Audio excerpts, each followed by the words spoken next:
The following is brought to you by the Social Suplex Podcast Network. Kosei Fujita, listening, Keepin It Strong Style. Yo, this is Rich Latta from One Nation Radio. This is brought to you by the Social Suplex Podcast Network. We present to you the Ace of Podcasts, Keepin It Strong Style. Let's go. It's the Ace of Podcasts, Keepin It Strong Style. Covering New Japan, they ready to hold it down. Jeremy, Donovan, and the young boy Josh. Come and hit a job out and bury all the frauds. From the Tokyo Dome over to the G1. Social Suplex is the network where we can get it done. I'ma chill and let them have it, cause this is just an intro. Keeping the strong style, 6 stars from the get-go, boy. Yeah, from Tampa Bay to the Tokyo Dome, this is Keeping It Strong Style with your hosts, Jeremy Donovan and the young boy Joshua Smith. And thank you for listening. Welcome to the 400th episode of Keeping It Strong Style, the Ace of Podcast on the Social Suplex Podcast Network. Jeremy Donovan here with the young boy Josh Smith. On today's show, we will interview Robbie Eagles, discuss the passing of Hulk Hogan, review nights 3 through 7 of G1 Climax 35, and cover all this news in the world of New Japan Pro Wrestling. Please support our show by subscribing and following the Social Suplex Podcast Network and Keeping a Strong Style on the podcast app of your choice and leaving a rating and review. You also get all the network's podcasts over at socialsuplex.com. Check out our Chop Tea store, chop-tees.com/KI Strong Styles, where you can get your official Keeping It Strong Style merchandise. There's free shipping on every order and 10% off your first order, chopped-tees.com/KI Strong Style. If you enjoy this podcast, please consider making a one-time or monthly donation by visiting socialsuplex.com/donate and click on the donate button under the Keeping It Strong Style logo.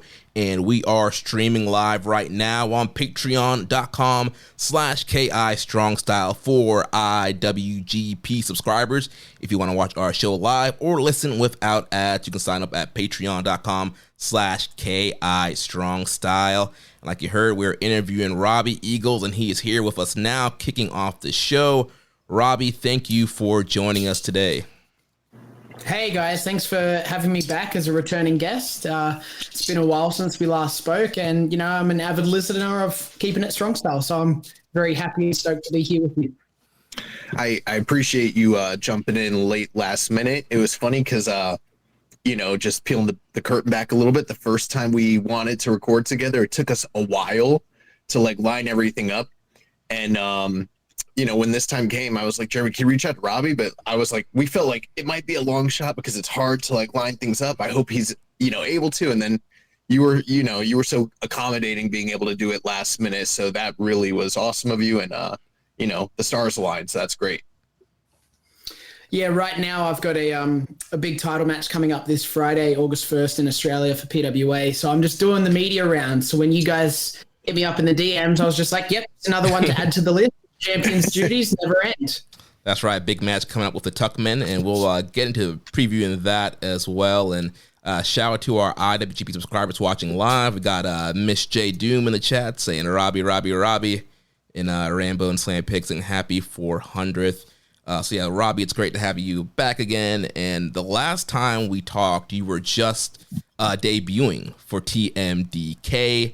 So you've been with the group a while now. How has the chemistry within the group evolved, and what's the dynamic like behind the scenes with you guys? Oh man, the dynamic is just pure fun. I think it's hard to get us focused on when we have big important matches because we're too busy just kind of bantering with each other and be like, oh yeah, we should probably warm up. We should probably get changed. We should probably get so we get carried away quite easily.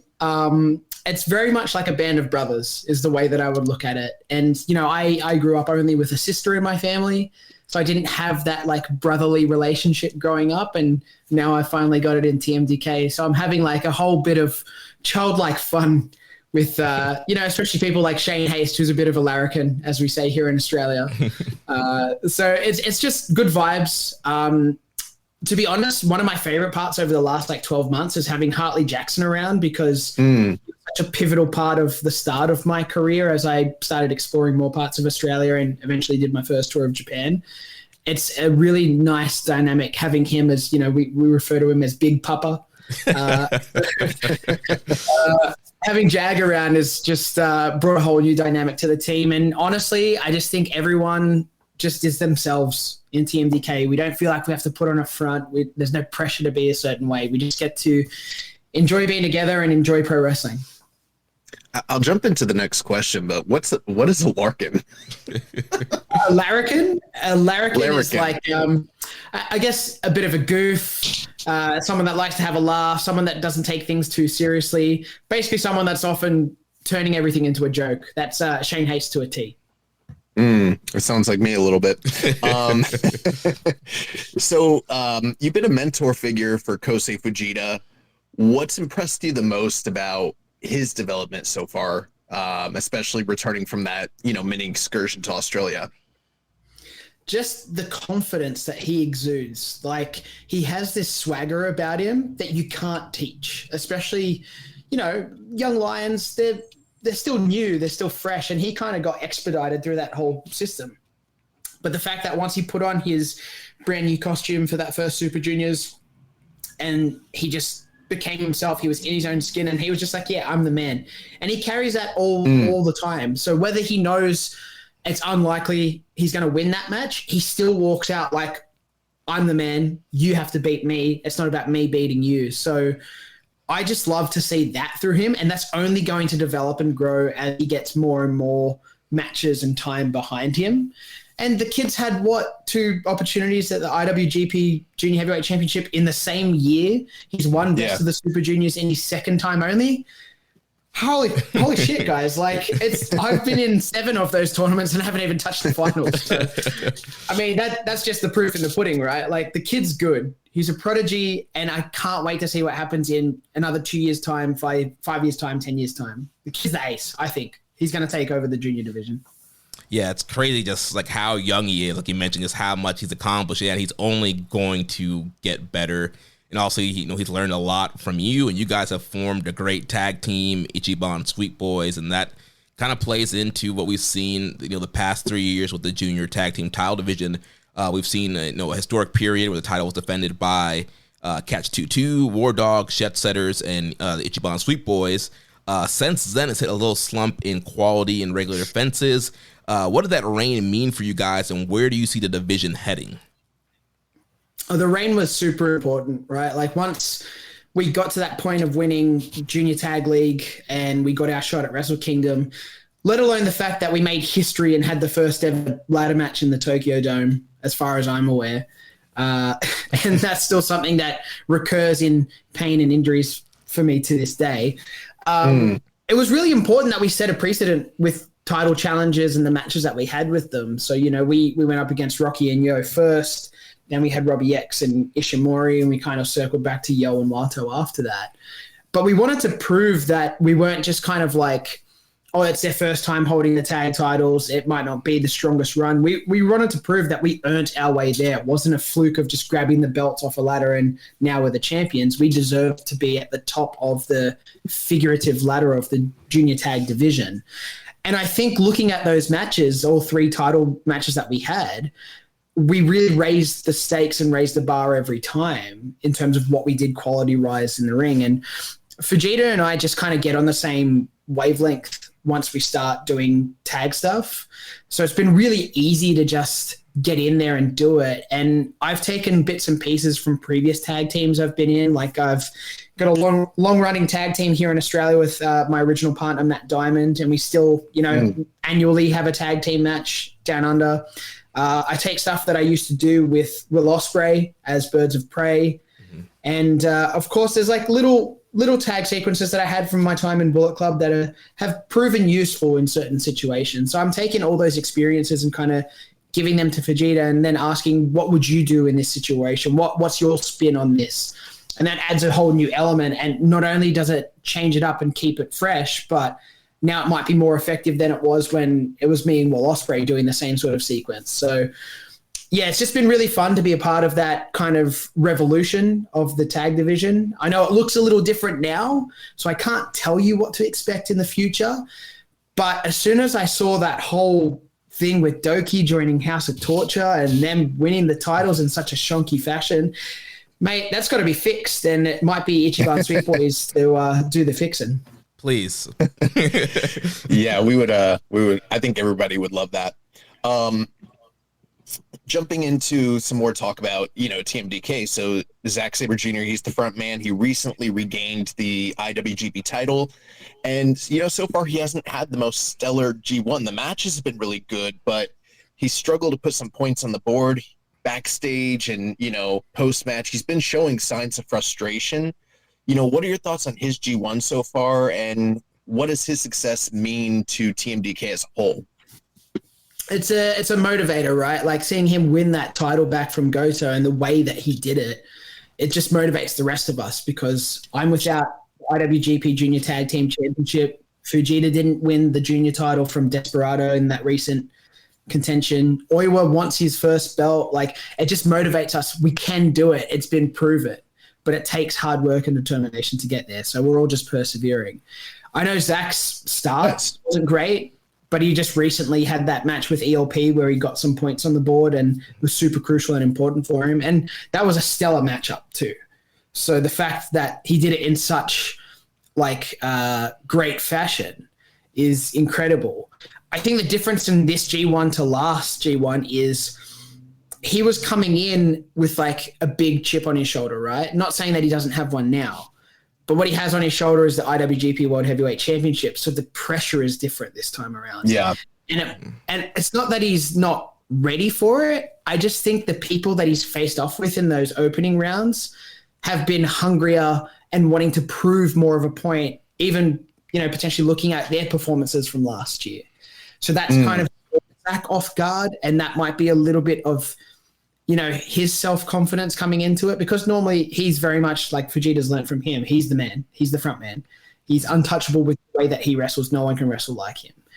But I think the more and more the years go on, people are getting smarter to Zach savvy, so they're starting to scout him. I see the win over ELP is going to set him up for the next one.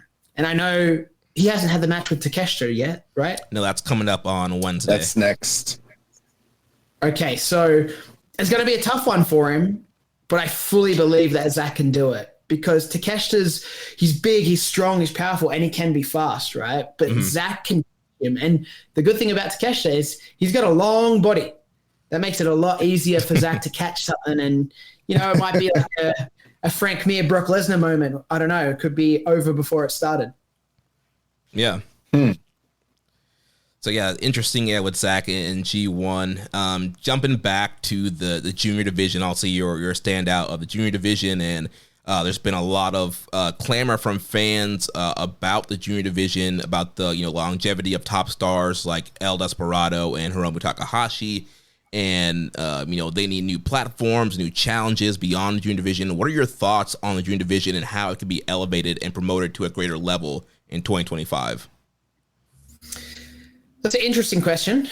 I don't know if I have the answer, but I can give my thoughts on it. I think what Desperado is doing as the champion and headlining some of those Korakuen events that might not have as much of a high stakes matchup on them, normally speaking, I think that's a good thing to do. It puts more prestige on these, Road 2 shows, or, some people would say lesser than. So I think that's a good thing, but it might be time to start shifting that back towards, the bigger events and really demanding, putting their foot down and saying, hey, I'm the champion. We deserve to be on at this point.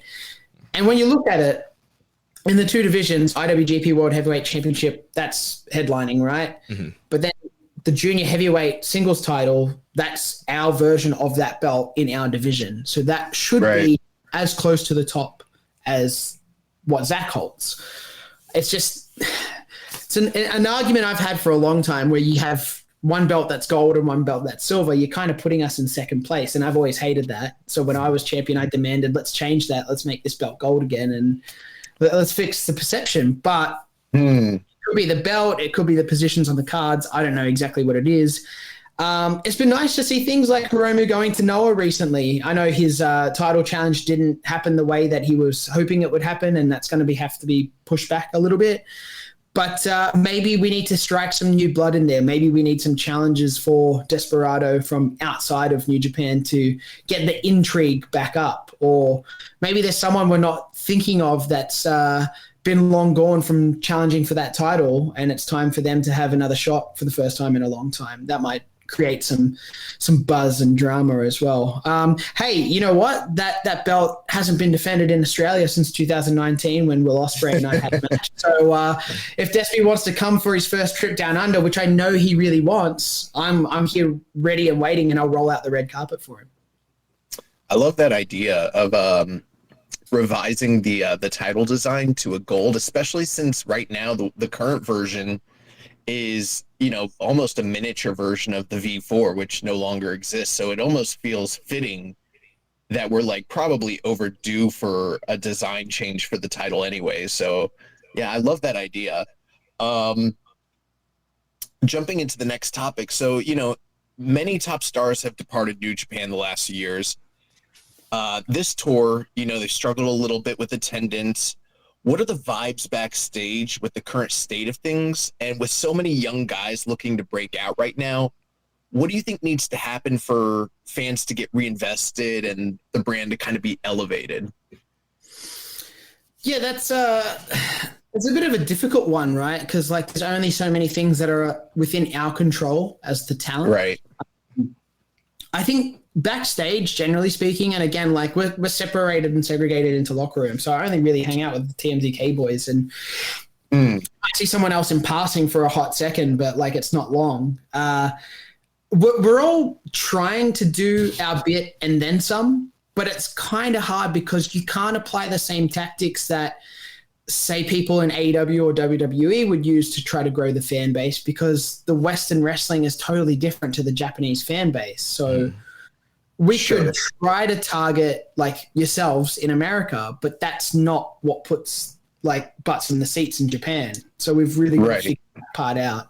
And it's like, you know, if I go on TikTok or Instagram or whatever, and I go through reels and look at stuff, I could go down that route, but I don't know if that personally works in the Japanese culture. Do they view that stuff in the same light? They probably don't. It's slightly different. So I can't just apply those same tactics that I would do if I was living in America or here in Australia, because it's not the same. So we're all trying to figure it out. There's been, you know, slight dips and down periods in this company before, and it's persevered and gotten to a brighter point. So I think it's just playing the waiting game a little bit. Hell, I was a part of that whole pandemic era, and it seemed like that was never going to end and things were never going to get better. But then I was a part of the first full cheering Ryogoku card in a title match, and you go, all the pain and sacrifice was worth it. We just had to keep doing it. So the thing is that the talent, we're going to keep showing up. We're going to keep putting on bangers. We're going to keep being in the best shape we can be. Whether the fans come or not, look, that's on them. We can't control what they do. And we could be putting on the most interesting thing ever. It's time and place, right? And it's money. Yeah. So when people have the time and when people have the money and they want to invest in us, they will. So we'll wait for them, but we'll still be here. So we're going to constantly provide the pro wrestling entertainment that only New Japan can in that sports style. And I'm just forever grateful and lucky to be a part of that. And even on my breaks back home, I'm still watching and studying and making sure that I'm going to keep up with everything that's happening over there. Yeah, and speaking of back home, we know New Japan was, you know, trying to expand in, you know, the Oceania region with NJPW Tamashii and the Fale Dojo. Well, now the Fale Dojo is closed, and there's been 11 Tamashii events in a year. 5 of them were taped. None of them are on New Japan World yet. Other than young blood, no domestic talent has gone over in over a year. What can you tell us about the state of NJPW Tamashii and New Japan in Oceania? Yeah, I believe the focus now is shifted from doing some events in Australia at the moment, and it's mostly just focusing on that New Zealand brand and that New Zealand community. And it is very much a community-based professional wrestling group at the moment. So I'm looking from the outside in, right? Like I'm not as part of it as I once was. Having, you know, Yuto and Oscar back there, I think has reinvigorated them because they're getting a little bit of that worldly experience those two have had from the Noge Dojo plus their time in Europe most recently. So that's giving something to the local New Zealand wrestlers that they wouldn't often be exposed to. And the New Zealand scene is very interesting. It's very eclectic. It's not exactly like the Australian scene. When I've been a it, it's always like, oh, wow, I didn't expect this, or things have caught me off guard. But it is a much smaller country. So in terms of things like venue attendance and stuff like that, it is going to be on a smaller degree to what we would have access to here in Australia. But I know that they're focusing on something else. And like we've kind of spoken about with, what's happening in Japan, it's all about people trying something different and new to see if it works. And these things aren't going to be complete failures. They might not be the biggest wins either. But if we don't try new things in pro wrestling, then we end up just being, what we all watched growing up as kids. And as much as we want to be nostalgic about that, you can only do that for so long before you go, I want something different. I want something new. Right. I want to be that kid again that's seeing it for the first time. Whereas you don't want to be watching reruns because you know what to expect. You predict it, right? So I don't know exactly what the future of Tamashii will be 6 months, 12 months time, 18 months time. But I am excited for the possibility of it turning into something else. Nice. Now, speaking of Australia, Robbie, you've always flown the flag for Australia and the Philippines. What does it mean to you to represent both cultures in pro wrestling today? Well, I think Zach is representing the Philippines more than I am lately because he's been very open about his trips over there, and they've fully adopted him as a Filipino somehow. So I think they forgot about me and my actual heritage. They pushed me out. Look, I'm glad that you brought that up because it's very easy for people to talk about my Australian heritage because I live here and I am part of the wrestling scene predominantly in Australia. But I hold both places so close to my heart because what I see in the Filipino scene when I have been a part of it was 2 years ago last time I was there, and then in 2020 right before the pandemic my first time. It reminds me of my start in Australian wrestling when we were still kind of relegated to community halls and those smaller buildings and smaller crowds, but the fandom was so strong and wanted more of it, right? Like the Philippines especially, they're just like chomping at the bit for Japanese wrestling specifically. They love it. And they could fill a room with 100, 150 people, but the noise they radiate makes you feel like you're in the Tokyo Dome with 40,000. So it's like a crazy vibe and atmosphere. In terms of Australian wrestling, as much as the fans locally could turn on me, which they have at the moment here in Sydney, which is, it is what it is. I don't let it get to me because I still will always love Australian wrestling because if Australian wrestling didn't exist, I wouldn't exist and I wouldn't have my dream job in New Japan. So I will continue to shout from the heavens wherever I go, whether it's on my North American tour that I did last year, whether it's any trips abroad for New Japan or representing New Japan. That's why I wear the flags on my shorts because I want people to constantly be asking that question and then doing their own research. People like yourselves, you like to look into the backstory and go, oh, I didn't know this about Robbie. What's that about? And then through Googling or whatever, you find something and you can find nuggets. And I know you guys, it might have been Young Boy actually that spoke about my Soul of PWA Championship win last year as a potential excursion match of the year. Yeah. Hey, I'm having those every damn month I'm here in Australia. So get your eyes on PWA Black Label and you'll see the shit that I'm putting down. Yeah, I love that. It's the fans that turned. It's not you.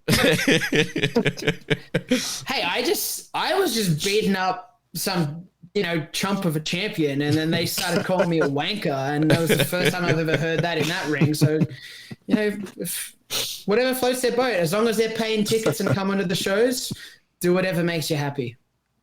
Yeah, and obviously, that Australia platform is what has elevated you in the wrestling game, got you to New Japan. Like you just mentioned, you did a North American tour last year. So on that tour, what were some of your favorite matches from that tour and favorite promotions to work while you were here in the States?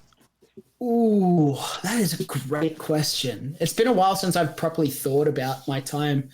And it was very open-ended. I was only supposed to be there 2 or 3 months, and it ended up being close to 4 months at the end of it. So it went longer than I first anticipated. Again, I was staying with Shane Haste for a month. So it kind of just got a bit too fun for a little bit there. So I had to refocus on stuff.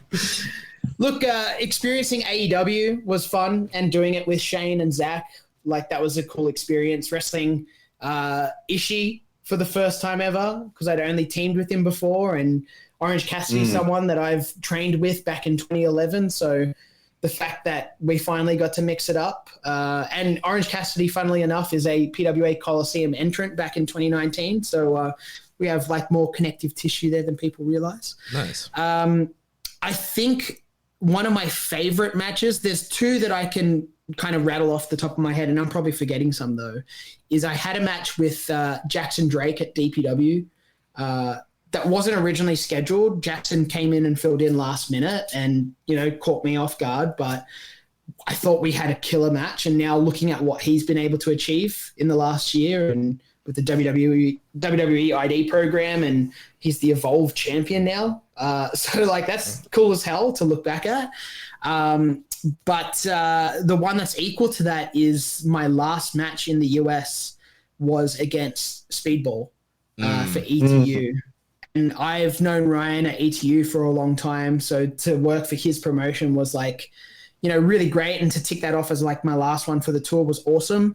And Speedball and I were on heaps of the same shows during my time in the States. So sharing a locker room with him again from his time at Best of the Super Juniors and other events we've been a part of, it was fun to have that camaraderie. But it was like, damn, when are we finally going to wrestle? It seems like this is a matchup that's so easy on paper to put together, but it just never happened. And then it was my send-off to go. I went to England for like 48 hours and then came home.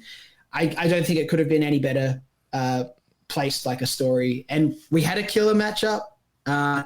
He got the victory in that one, so I still owe him one. So, hey, you guys talked about it before, Forbidden Door. Ichiban Sweet Boys versus, what is it, Speed Jet or Jet Fire? Jet Speed. Jet Speed. I was close. Yeah, that would be a super fun matchup. I think, you and Fujita against a lot of teams in AEW would be a lot of fun. I'll say the Young Bucks would probably be another great matchup there that would be a great potential for Forbidden Door. Listen, you had oh, I'm sorry, go ahead. Oh, no, you go.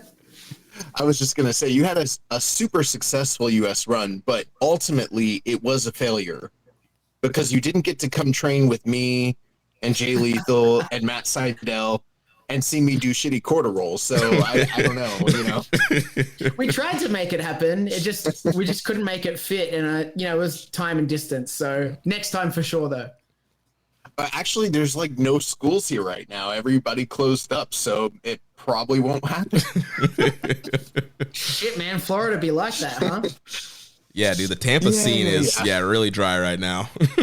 Yeah, it's dry. Like I would love to go like roll somewhere, but there's no rings. They all closed up. So, but continuing on with what you talked about. I mean, you're on this media tour. You've been the sole champion.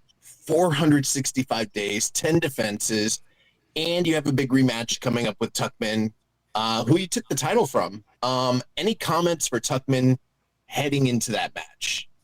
Oh, we might have to like keep this stream going for another hour. He was doing a day in the life on the PWA Instagram yesterday, and he went live and did a Q&A and started dropping my name. And, I'm kind of like the boogeyman right now. You say my name and I'll appear. I just don't smash a clock over my head or eat worms or anything like that. But my biggest thing is like he had every opportunity to be one of those guys that I took under my wing. Like he could have been the Velocities, right? Like I would have helped him get his foot into Japan and have a tour. Hell, he might have even been a part of TMDK if he played his cards right. I don't know. But this kid, he was like, if Fujita is confident, Tucky went over that confidence level when he won that belt, and for whatever reason felt like he needed to talk smack, and he got under my skin in that first match. So like that was his undoing. So this whole time that I've been the champion, I've been trying to teach him a lesson of how a champion acts. And they want to say that like him and people like-minded are saying that I'm talking down to the younger generation, and I'm not. All I'm saying is it's about quality over quantity. They're complaining I'm defending the belt as much in PWA on home turf because I went and spent 4 months in the US and I'm taking the belt to tours of New Japan. But I only want challenges that are worthy. I only want challenges that have proven themselves, because you guys know, you watch the product. That's how it happens in New Japan, and that's how you get the best title matches possible. But these kids in Australia, they still don't know how it works overseas. So I'm trying to teach them firsthand. You have to earn your way here. I find it funny that Tuck wants to talk all this trash now about how I'm viewing him and I've lost touch with the fans and with wrestling and being a young wrestler in Australia, but he still hasn't proven anything. He won a Rumble. He proved he could throw people over the top rope and not get thrown over the top rope. That's going to have no difference in this title match. He has to pin me, he has to submit me, or he has to knock me out. And I've already proven that I can knock him out, and that's the hardest one to do in pro wrestling. So, I mean, I went the hard route. He's gotten the easy way back into title contention. It's on paper, guys, like the odds are not in his favor. So I've spoken about it a few times. He was embarrassed and humiliated in that first title defense, which ultimately was a loss for him. And this one's going to be much, much worse. I think he has more family and friends coming from the countryside of Australia in Dubbo, which is out in the bush, as we say. It's far away from here in Sydney. So they're going to make a long trip to see their friend, their family member. I know his dad's coming, so his son going to lose in absolutely what will become the excursion match of the year for you guys in 2025. But tell me this. Have you ever had an excursion match of the year that's a complete whitewash? Because that's what this is going to be on August 1st. A one-sided 5-minute main event match. Oh, man. Oh, I'm just giving the preview, boys. That's all it is. No comments, just a straight-up preview. Not a prediction. It's exactly what it's a spoiler. I don't always agree with, everything that's going on with the PWA stuff recently from you, Robbie, but I do have to agree. If anybody is critical about you taking this time away, the one thing that you have done is represent that belt on a bigger stage internationally to shed light on it, even when you aren't actively defending. The fact that you are giving exposure and spreading the name and representing PWA, that's pretty impressive. And I mean, and this isn't like, I'm not saying that because you're here on the show. It's just it's a fact where that benefits the brand, it benefits the company, and it benefits all the young guys that are complaining about it.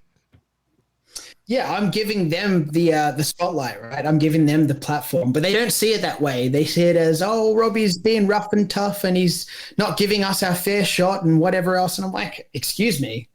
I'm walking out to the Tokyo Dome with the Soul of PWA. That's over 20,000 people in person that saw that belt and go, what is that?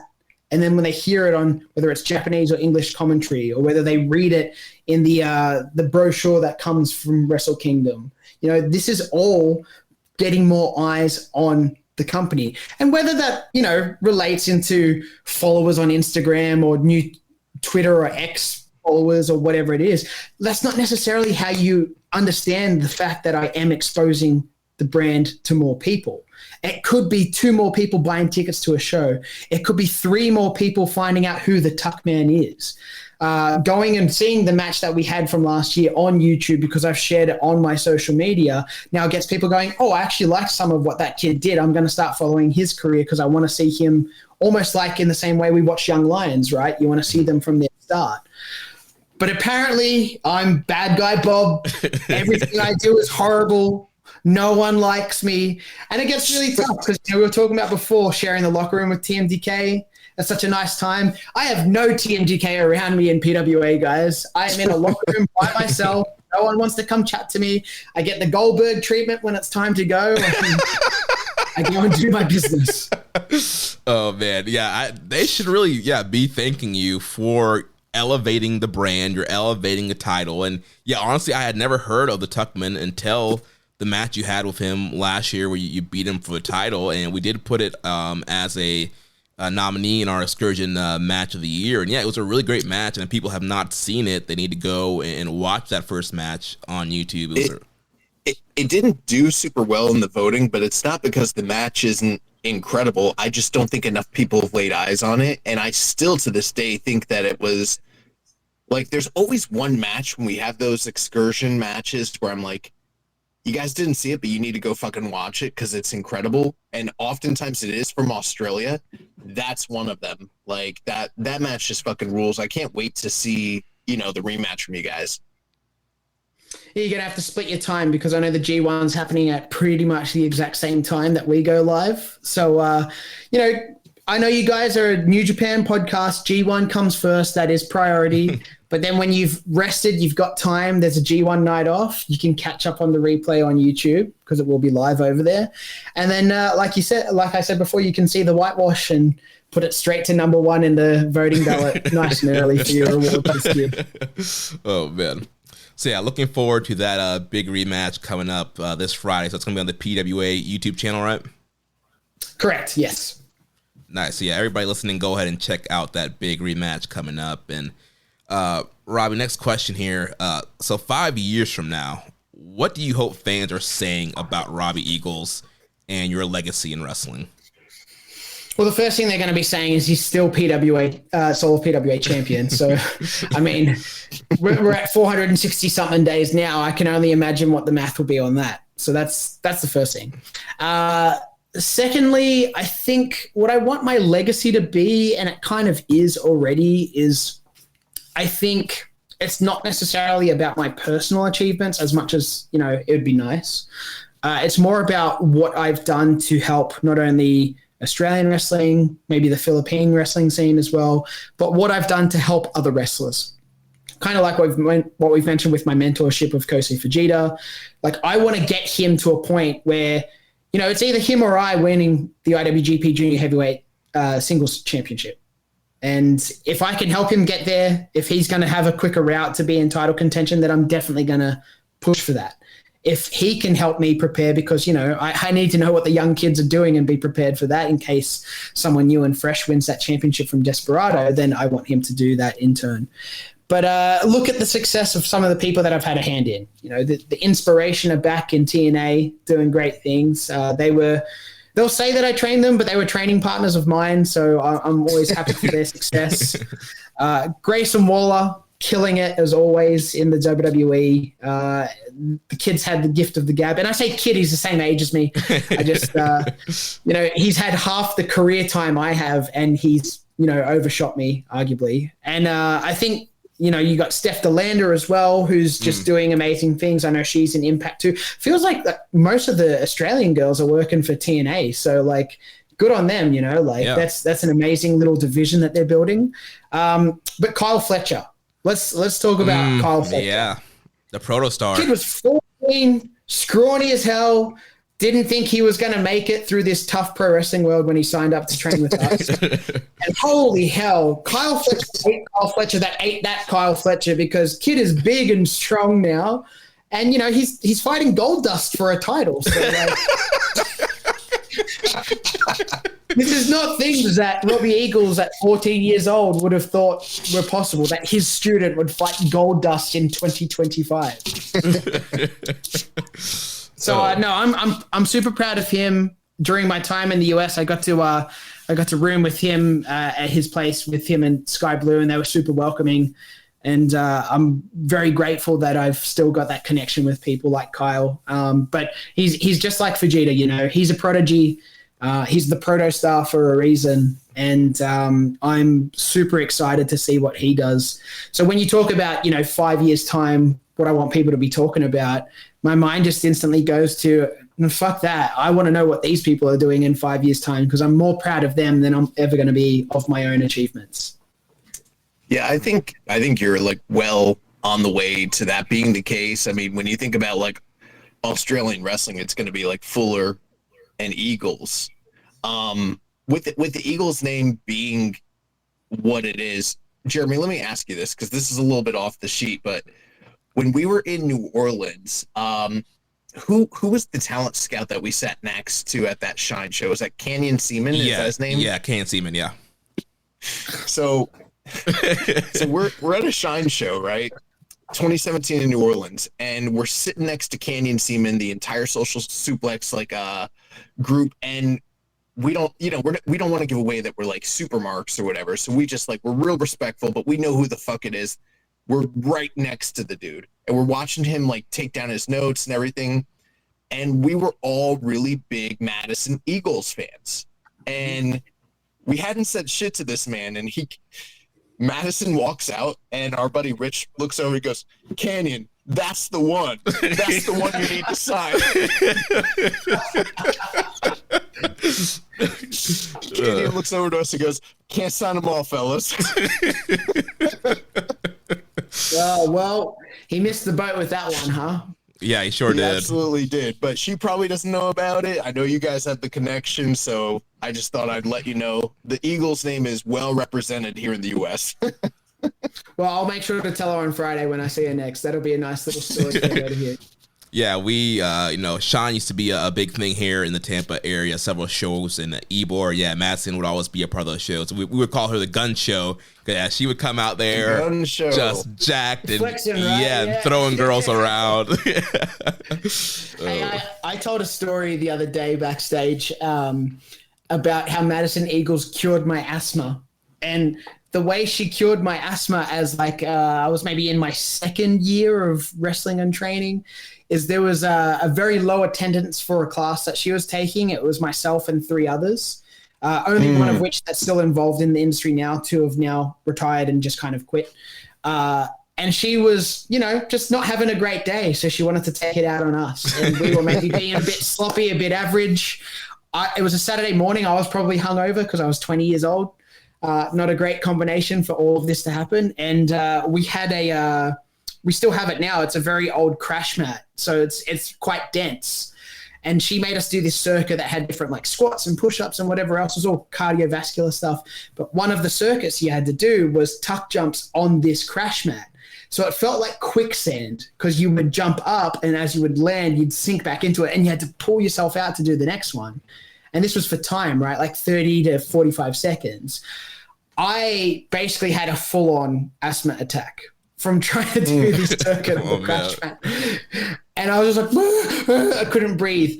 And I haven't had any asthma problems ever since. So although I felt like I was going to pass out and die, thank you, Madison, for curing my asthma forever. That's awesome. Well, Robbie, in these last few minutes, we did get some questions from listeners. So we'll run through those real quick and get you out of here on your way and your training regimen to beat the Tuckman. So first here, Def Triangle 720 on Reddit says, a question for Robbie. What are your current thoughts on tag team wrestling in Japan? I think it's at a really high level. It doesn't matter what division. I think there's we have an agenda in the tag division. We want to set a new precedent for what these matches hold. And I think you're seeing that. I think this year especially.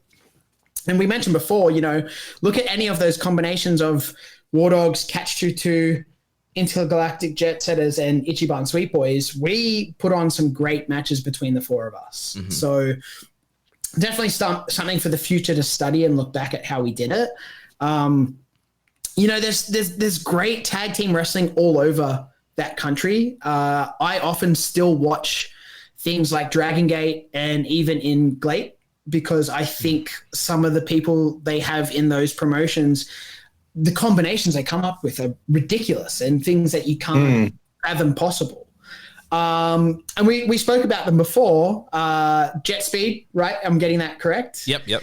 When you think about it, both of them really honed themselves in Japan, right? So separately, now they're coming together, and I can only imagine what that tag team's going to go and do in AEW. So Japanese wrestling definitely builds the best ethics and understanding for tag team wrestling, I feel, in the world. Nice. Same listener. Next question. After G1 season is over, are you going to challenge Despy for the junior title? So I've already done the cold challenge. Here I am. I'm just challenging you. I haven't really proven anything. I've done that a couple times now. And the fact that it gets accepted, look, I'm very gracious for the champions when they do accept that challenge. I don't think at this stage, at 35 years old, that I am able to do that for a third time. So I'd like to go in and prove myself. So if the matchmakers make it where Despy's on the opposite side of me and I get the win, that's going to cement my challenge at that point. But in the meantime, I'm focusing right now on the Soul of PWA. I had 2 belts earlier in the year. I only have 1. I want to keep that 1. I'm not concerned with adding a second right now. And that also puts your luggage overweight. So I'm okay with just having 1 for the interim. But let's look at it more like we'll cross that bridge when we get there. Nice. Next question here from Doc in our Discord says, as the last remaining Filipino in New Japan, how does it feel to know you have support of all the Filipino diaspora? Also, opinion on chocolate meat. Doc is Filipino, by the way. I figured.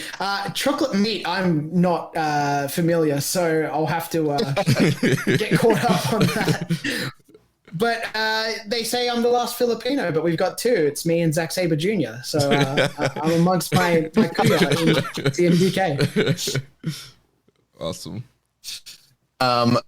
Fecal_soup asks, we as fans know to some degree how life as a pro wrestler can be difficult with all the traveling to and from shows while not being 100% physically. How difficult does it get on top of that during tournament season for like Super Juniors, G1? Is there something minor that you didn't think would be an issue but actually did turn out to be annoying or difficult? And he gave the example of like Alex Zane last year forgetting his gear and had to partly wear other people's gear.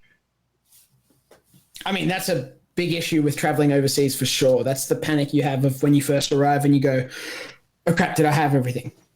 I haven't had that problem for a long time. I'm very lucky. Let me tell you a quick story about the match I had at AEW last year with Shane against Ishii and Cassidy. I packed my gear in such a weird way because in actuality, when Shane and I got the message and call to say, hey, you guys need to be in where was it? It was somewhere upstate New York. Anyway, it was Buffalo. We were in Buffalo, New York, and we had to get there from LA, right? We were out and we had a few too many cervezas. So we were in a bit of a state where we knew that we had to kind of like in a few hours get on a plane and travel to the other side of the country. So I packed my gear in such a way so that when I got to the arena for AEW and I was starting to get changed into our gear, I couldn't find any of my bandanas.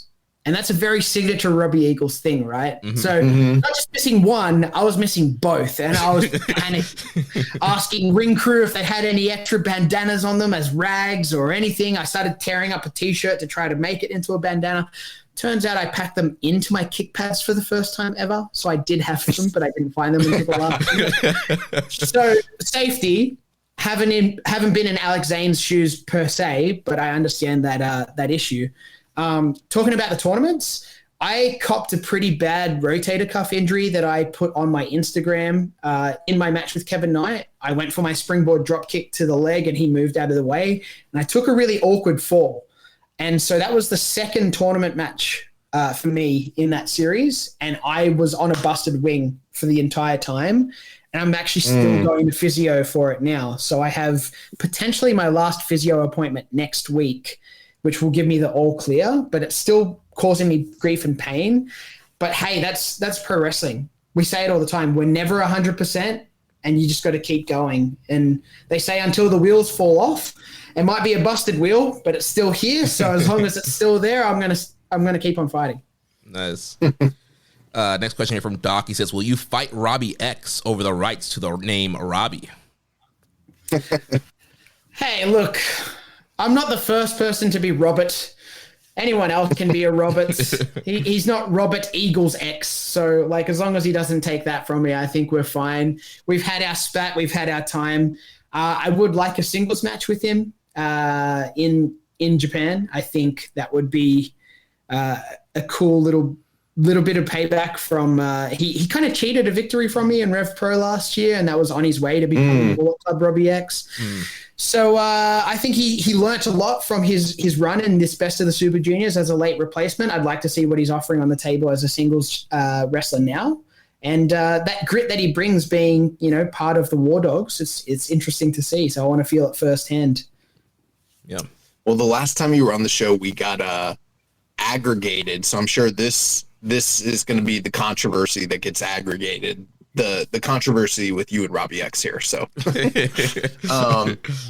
MJ, who works very closely with the Social Suplex crew, he says, "We love you, big dog. Hope to see you back in Shinneon soon.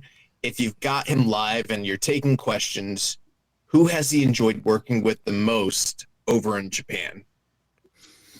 Ooh.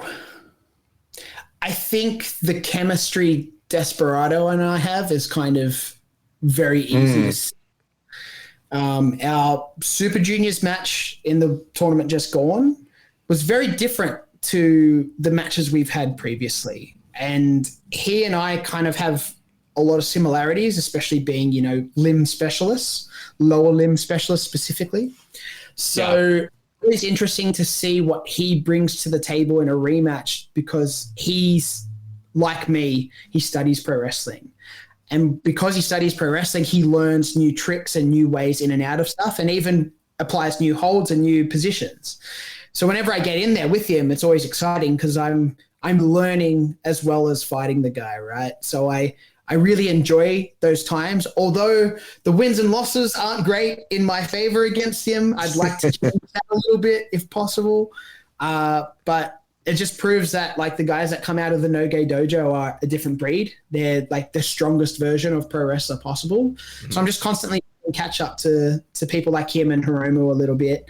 I would say Takahashi is another person that I really have fun going against, just because his energy, even when it's against you in a one-on-one match, it's very much something that you can absorb, and you get sucked into that Hiromu Takahashi energy. My favorite thing was when he was it Desperado show where he tagged with Jun Kasai, and he busted himself open before the match even started because he was headbanging to Kasai's music so hard to get the guardrail. That's my favorite Hiromu moment ever, because it's such a Hiromu thing to do.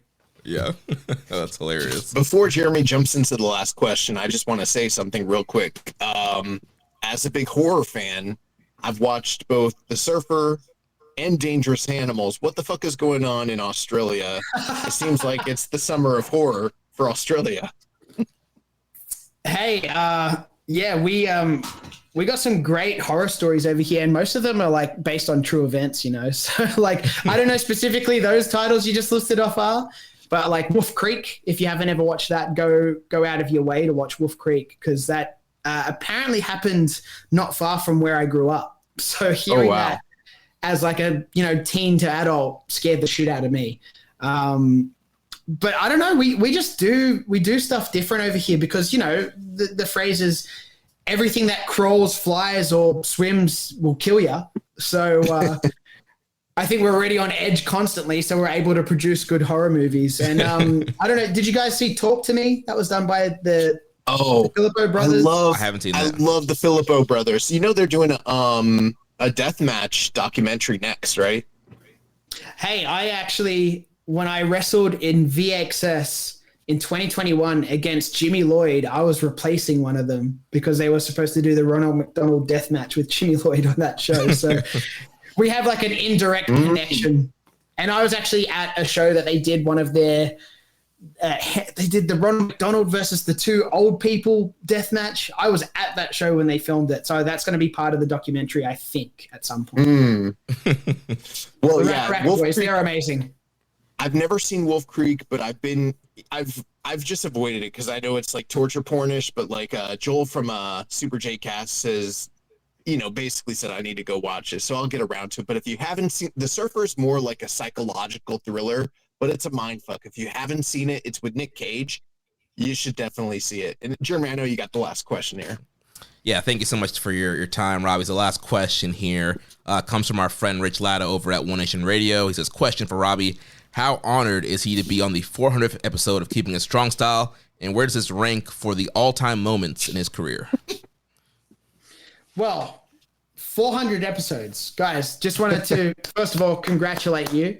It's an amazing achievement. Congratulations on getting to this point. Congratulations for continuing to do what you do. Like I said, I am an avid listener. I like to keep up with all the New Japan reporting that goes on over the internet. And, just want to thank you guys for the continued support, not just for me, not just for TMDK, but for New Japan as a whole. We know there are dark periods. We know there are dark times, but having people like you guys still backing us through thick and thin really means a lot. and getting that exposure out to the West, because you guys are kind of, you're part of the ambassadors. You've got the Super J Cast, We Work Stiff. There's so many more that I could rattle off as well, but you guys are really the ones that are kind of singing the praises of New Japan to the greater realm. So first of all, thank you for inviting me on the 400th episode. Congratulations again. Thank you. In terms of where it ranks, look, let's see if I can find something here that I can show. So I've got this hanging above me. This is pretty important, right? Mm-hmm. Winning the IWGP Junior Heavyweight Championship at the Tokyo Dome. 400th episode for Keepin It Strong Style, pretty much neck and neck.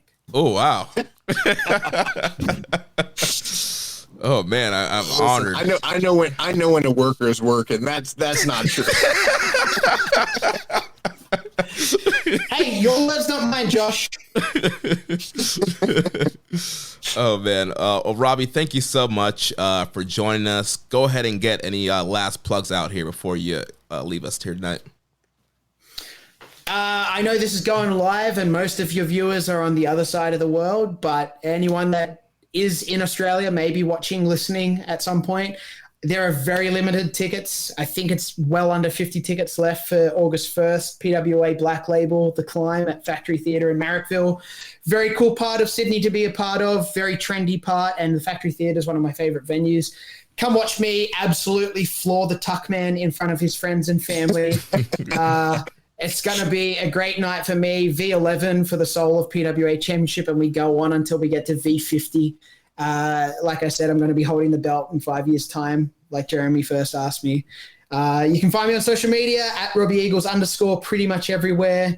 On my Instagram, you have links to everything. I've got discount codes to some of my brand sponsors and also my merch store. And hey, just keep watching NJPW. Subscribe to njpwworld.com and keep up with the G1 and get ready for what's next for TMDK. Zack Sabre Jr., our front man, is the IWGP World Heavyweight Champion, and we're going to ride that momentum into more gold in our brand. Awesome. Well, Robbie, thanks again for joining us for the 400th episode. We'll let you get on your way, get on that training schedule to make sure, you whitewash the Tuckman. Yeah, I'm going to go squat myself silly. Get ready for it. All right, Robbie, thanks for joining us. Thanks, guys. Thank you so much. Life is a workout, and Smoothie King is here to help you power through.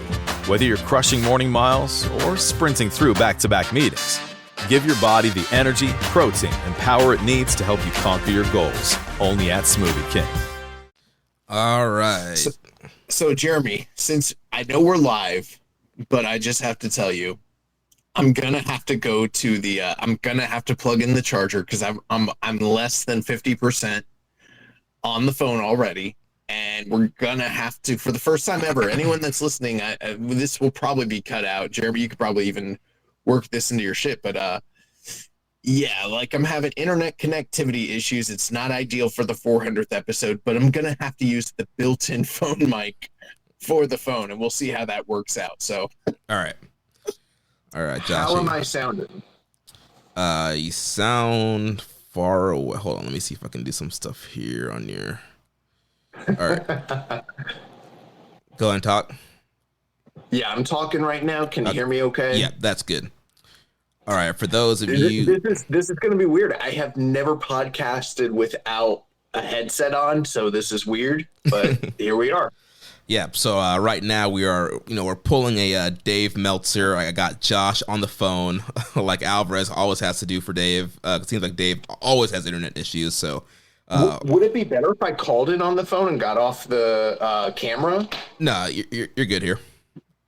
Okay. So, all right. So let's see. Oh, got a question or a statement here. Immortality 777 says, "Is it really an episode of Case Without Minor Issues?" JK, love y'all. We never have issues. These are major issues that we've been circumnavigating today, which is, I guess, apropos since it's the 400th episode. So, yeah.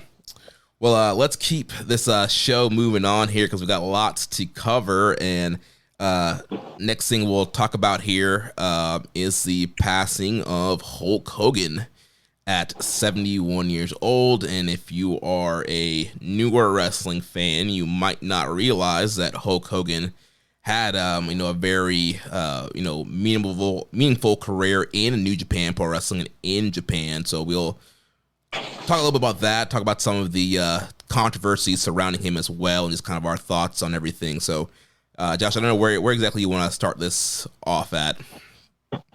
Well, I mean, I wrote down a lot of notes about his time in Japan, the notable things that occurred, the lies, the business aspects of it all. And I think that is appropriate. At the same time, I've heard so many pundits talk about the complicated history and, legacy of Hulk Hogan. And I'm like, do we want to do the burial first and then jump into the business section? Or do we want to, talk about all his accolades and history and then bury him? I don't know how you want to handle that, but, I think the most appropriate thing is like, I'm probably going to draft Hulk Hogan for FOH draft for sure, first round, and fuck him. You know what I mean? This is a horrible human being.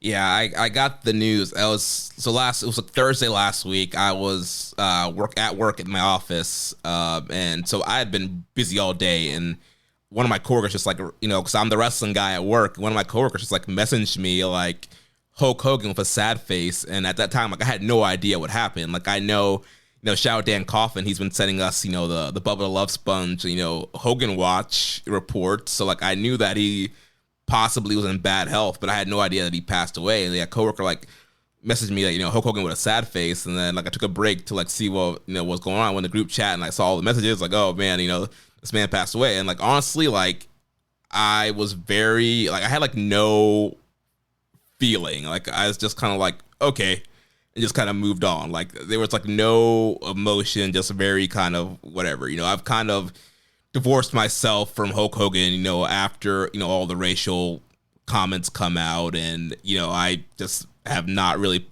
tried not to pay attention to anything that he's done since then. Obviously, with him being, obviously one of the biggest, most recognizable stars in wrestling, it's kind of hard to ignore him sometimes. But yeah, I've had, I didn't feel sad, didn't feel, I didn't celebrate. Like, I don't hate the guy. Like, I know a lot of people, there's a lot of reasons why people do hate him, but like, I don't have any hate for him either. Like, I felt nothing. I was just like, it's that Okada meme. Like, I didn't feel anything. And I just went about my day. Yeah. I mean, people told me, and I wasn't surprised. I mean, we live in the, Clearwater area. I think if you want to hear the appropriate burial and historical context of Hulk Hogan, maybe listen to this week's One Nation Radio. And the funny thing is, like, I had to be a little bit harsh, but like everyone was praising One Nation Radio for how good that episode was. And don't get me wrong, it absolutely is. But for me, as someone who's been listening to One Nation Radio and been on that show many times since like literally the beginning, I was like, this is just a best of comp. Like, this is the same shit that they've been saying for 12 years. Nothing has changed. Like, so for me, it was nothing new. But, Hulk Hogan, one of the most covered wrestlers ever in the history of professional wrestling. I had to have a conversation with my, ultra right conservative dad, because Hulk Hogan was my favorite wrestler growing up, as many wrestling fans, and my dad called me and he wanted to talk about it. And I was like, Dad, he was a out and out unrepentant racist. Mm-hmm. He was like, that's not true. He apologized to Devon. And I'm like, Devon Dudley, the dude who, I won't even get into the shit that we know about that he does on the Florida indie scene, which is pretty disgusting. I'm like, that's not a person I would trust. Yeah. But so I had to have a conversation with my dad about, why this guy was a terrible person. Obviously my dad is a Trumper, so he doesn't see it that way necessarily. But I saw that you put some notes in the in the overrun. Honestly, I wrote down a whole bunch of shit, and I could probably just go through it if you'd like. I mean, go for it. Yeah, so I mean, with Hulk Hogan, his connections to New Japan that are probably going to be relevant when he broke into the wrestling industry. There's the famous story that he was when he walked into a dojo in Tampa, Florida. Hiro Matsuda, who is very much like a legend of Japanese professional wrestling and sort of the liaison at that time for like JWA and all the other, Japanese wrestling companies, there was that lie that he broke Hulk Hogan's ankle. And if you, it's funny because if you go and read the most recent Observer obituary, they talk about how that was an overstated lie that's just been perpetuated for many years. Like he didn't break Hulk Hogan's ankle, he sprained it. It had to take some time off, yeah. And then he came back to training. But I think if you are out there listening to a lot of the pundits and voices, you probably hear a lot about his overall career. I'm not going to dive into anything North American based. Like, I think we should just talk about the stuff that is probably a bit undercovered, which is his Japanese run. So like 1980, Hogan is in WWF. They're partnered, or WWF. They're partnered with New Japan. He's getting the push at the time. He comes over to the company along with Freddie Blassie, who was one of the biggest, foreign stars of his day, working programs with Ricky Dozon and others. And he comes over on the plane. He's promoted super well. And he comes over as one of Inoki's, monster of the month sort of figures. But he's already a big star in WWF. And he comes over with Blassie, and that gives him a ton of credibility. He works that tour. He's pushed right at the top from day one, along with like Tiger Jeet Singh, Stan Hansen, and Andre the Giant, as one of the biggest foreign heels of his time. He's basically running through all the like top contenders at the time: Sakaguchi, Strong Kobayashi, a young Ricky Choshu, Kengo Kimura. Like, he's beating literally everybody. And then the one person who he doesn't run through is like Inoki. So, it's that classic Southern style, territory wrestling formula where you bring in a big monster heel, they beat everybody, and then they lose to the champion. So he worked a few tours in 1980, but he's working a who's who of the top of the card. He does do two jobs on that tour. The first job is in like November of that year. He wrestles Inoki for the NWF title, which was the world title of New Japan at the time. He does a clean job on November 3rd. And then at the tail end of the year, him and Stan Hansen team up. Stan Hansen is the top, foreign worker of the day. And they go to the finals of the Madison Square Garden Tag Team League. The finals end up being them versus WWF champion Bob Backlund and NWF champion Inoki. And they end up losing in the finals to them. Inoki pins Hogan with a backslide. So Hogan does two clean jobs. These are the only two clean jobs he will ever do in the history of that company. So he's like day one, like established as a tip-top guy. In his time with New Japan, he wrestled 313 matches. He goes 195, 61, and 57. In singles matches, he went 84, 12, and 24. So like only 12 losses ever in singles matches. And in broadcast singles matches, he's 19, 10, and 11. And most of those actual losses are going to be DQs or, fake jobs. Fake jobs, countouts, that sort of thing. So they keep bringing him back through tours. In 1981, he jumps from WWF to AWA, and that's kind of significant because, he was working for Vern, and Vern has a connection and partnership to All Japan. And he's working New Japan, but he's no longer with WWF. There are multiple stories of him almost jumping to All Japan in like the 81, 82 timeframe. I don't know exactly what happened, but Baba was trying to court him. Terry Funk maybe potentially. And here's the thing with Hogan, you can't ever tell what's the truth with these stories. There's so much like myth making, but there's allegations that Terry Funk was trying to, broker the deal him and Funk had history with one another going back to like the territory days when Hogan first broke in. I do know that Fumi Saito of Wrestling Observer, he works with them. He actually was driving Hogan around and was the one that was kind of making some of the connections at the time. But basically, Hogan had astronomical needs at the time. Like, he only wanted to work top guys. He needed to be paid top dollar, and he wanted to win the title. And that's basically what was going to need to happen. And I know Vern and them from AWA were pushing for him to make this jump as well, to kind of just make it easier for the bookings, the scheduling, everything like that. And apparently they came to a vocal agreement that he would jump to All Japan. And then he turned around, he went to Inoki, said, they're going to pay me this much. This is what I'm going to do. What are you going to do for me? And then Inoki signs a last minute deal. He ends up making $10,000 a week under his contract with Inoki, which is like literally unheard of. So he just fucking works everybody, essentially, is what happened there. There's the famous story with him and Terry Funk where he's in New Japan, Terry's in All Japan. He'd already done the Rocky 3 movie, and this is around like late 82, early 83. They want him to go work South Africa against Terry Funk.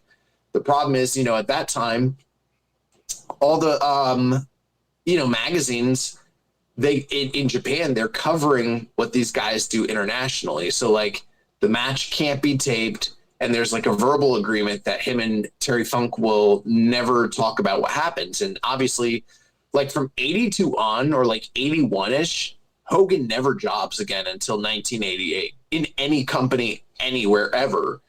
So they have the match. He beats Terry Funk. They agree to never talk about it. And then when he goes to Japan, Hulk Hogan starts telling the press, I beat All Japan's top star, Terry Funk, in a match in South Africa. And Terry Funk calls the media and basically carries a parade of press to the hotel room that Hogan is staying in, because he wants to fight him in front of all the press, and Hogan won't answer the door. So yeah, there's that whole debacle. In 1982, though, Hogan works the 80-81 era of New Japan as a heel. He's tag teaming with like Bad News Brown. And then in 82, he turns face. So he like starts work. He has a famous match with Abdullah the Butcher, Double Juice. He does a proto version of the Hulk out. He turns face. He starts teaming with Inoki. They end up winning the 82 and 83 tag league together. So he's like being booked at the top of the card. He actually, in 1983, this is kind of like a little known fact, Hogan was supposed to, because he was working with the AWA, but he was also still working NWA dates. He was supposed to be on the original Starrcade. And there's actually early advertisements that have Hulk Hogan on the Starrcade, like programs and stuff. But then there was a New Japan conflict, so he ends up not being able to show up for that event. 83, they have the IWGP League. The funny thing about this is like, okay, so like from the mid 70s to like 1981, the NWF title is the world title for New Japan. Right. But then they decide we need to legitimize New Japan. So Inoki retires the title in 81, and they tell everybody for 2 years that they're having international tournaments all over the world to determine who the best champions are from each country. And then they bring those representatives to Japan for the IWGP tournament. And so like there's a who's who of wrestlers of the day, Otto Vons and Connect and all these different people, and Hulk Hogan's involved. And supposedly they had all won international tournaments prior to this. And the idea was, we're going to establish the true world championship. The IWGP title was supposed to be bigger and better than the NWA or the WWF title, that sort of thing. And the finals of the 83, basically what we know as the G1 Climax, they have the IWGP League. And the finals are Antonio Inoki versus the number one foreigner in the country, Hulk Hogan. And the match is really good. It's probably the most famous Hulk Hogan match in Japan. The end of the match basically is where Hogan hits the axe bomber on Inoki when Inoki is on the apron. Inoki takes the hit. He falls to the ground. And this is where the source of legend comes in, because it's like, was everybody clued into the finish? We don't know.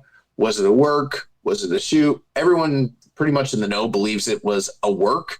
But then it's like, who was working? Because the allegation essentially is that only Inoki went into business for himself as the president of the company and worked the finish, and no one else was clued in that this was going to be the finish. So for all them, it's a shoot reaction. And basically Inoki falls on the ground, never gets back in the ring, and basically is selling the axe bomber like death and putting over Hulk Hogan in the biggest way possible. And he has to be ambulanced out of the building.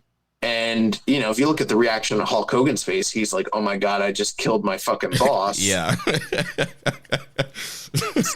And, you know, this was a pretty famous moment, but it's also something that was like, it backbit New Japan, because up to that point, they had been covered pretty seriously by all the media outlets. And it caused the swift descent into them only being covered by tabloids and wrestling magazines, because serious publications caught wind that this was a work and not a shoot. And they didn't like being worked by Inoki, and no one else in the company, Sakaguchi, Hogan, you know, all the others, they didn't know that this was going to happen. So it was pretty controversial at the time. And even eventually started the slow descent to them not having their primetime TV deal. So yeah, and that sounds like a fake job to me. Did they want to pin him? I'll do a count out. Yeah, I mean, he never does beat Inoki clean. That's absolutely true. This is the closest thing to a clean win that he ever gets. The funny thing about this, over the years, Hogan exasperated the story, saying that one time he was wrestling Inoki in Japan and he actually legitimately killed him. and they had to revive him in the ambulance, and that he was in fear for his life because he killed his boss and he was tied in with the Yakuza, and he had to flee Japan under the cover of night so as not to suffer the recourses. Now, the funny thing about this is, like, I've heard this all over this week on people that cover Japanese wrestling. They're all like, he won the IWGP title, but it wasn't the real IWGP title because it was never defended. That is wrong and is not true. Here's how it worked. For anybody that's listening, if you want to go check Cage Match, you can find out for yourself. The IWGP title, it is true, it was not regularly defended at that time. It was a title that was won in an 83 tournament. But people behave as though each year the winner of the IWGP League inherited the title, and that's not how it worked. Each subsequent year, there was an IWGP League, and the winner of the league was entitled to then challenge the defending champion for the title. So in 84, Hogan is the champion, and he defends it against the 84 winner of the league, Inoki.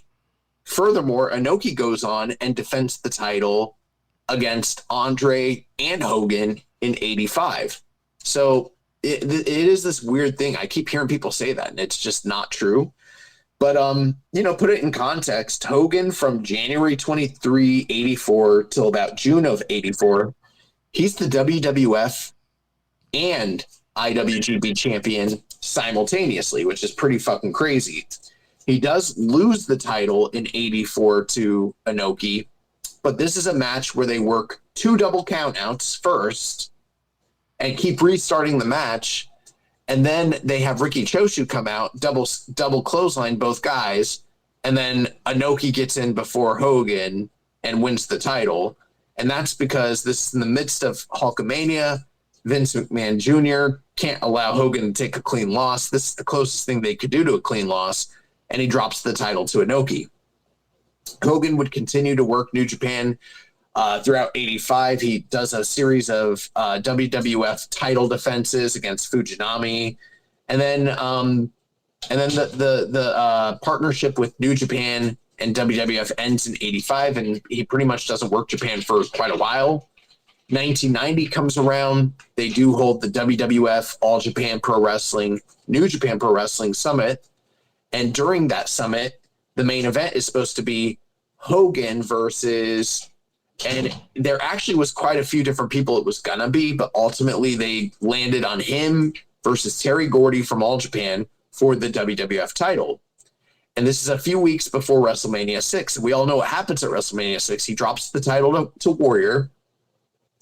When Terry Gordy finds out that he's going to the Tokyo Dome against Hogan and Hogan's no longer the champion, he's irate and doesn't want to do a clean job to Hogan when the title's not on the line. So he drops out and it becomes Hansen, Hogan in the Tokyo Dome. You know, New Japan and All Japan's two greatest gaijin workers of all time in the Western Lariat versus the Axe Bomber. And that was the main event for that event. It's probably one of the best Hogan matches of his career. He beats Hansen clean. And then that's pretty much the end of Hogan and New Japan for quite a while. He does work a series of matches in 91 with Super World of Sport, which was a Money Mark promotion that Genichiro Tenryu was helping lead. And he works a tag match against the Road Warriors with Tenryu where they lose. Him and Tenryu have a major match against one another, I believe, in the Tokyo Dome. Maybe not in the Dome, but definitely a big match. And then that's it for Hogan in Japan for a bit there. 93 comes around. We kind of know the whole history with him in the WWF and WrestleMania 9, Brett, Yoko, and all that shit. And he regains the title at WrestleMania 9. And this is right when Raw is launching, and he goes back to Japan and he starts working dates with New Japan. He works Dontaku from the Fukuoka Dome as the WWF champion against Keiji Muto, who is the IWGP champion, as in the Great Muta persona, champion versus champion, non-title. Of course, Hogan goes over, puts his working boots on, and then in the post-match, he makes some very controversial comments about how the WWF title is easy to win. He's won it 5 times, and it's just a trinket. It's a toy. It's like it's an ornament on a Christmas tree. But the IWGP title is not easy to win, and he was the first champion, and he wants to regain it, and he wants a rematch with Muto for that title, and he tries to work himself into an unplanned program with Inoki, who's in the midst of his final run tour. The whole thing that I don't hear a lot of people talk about, though, is this run in New Japan is basically him leveraging his position into a bargaining chip between WCW, WWF, and New Japan, because he's on the outs with WWF and he's trying to go over there.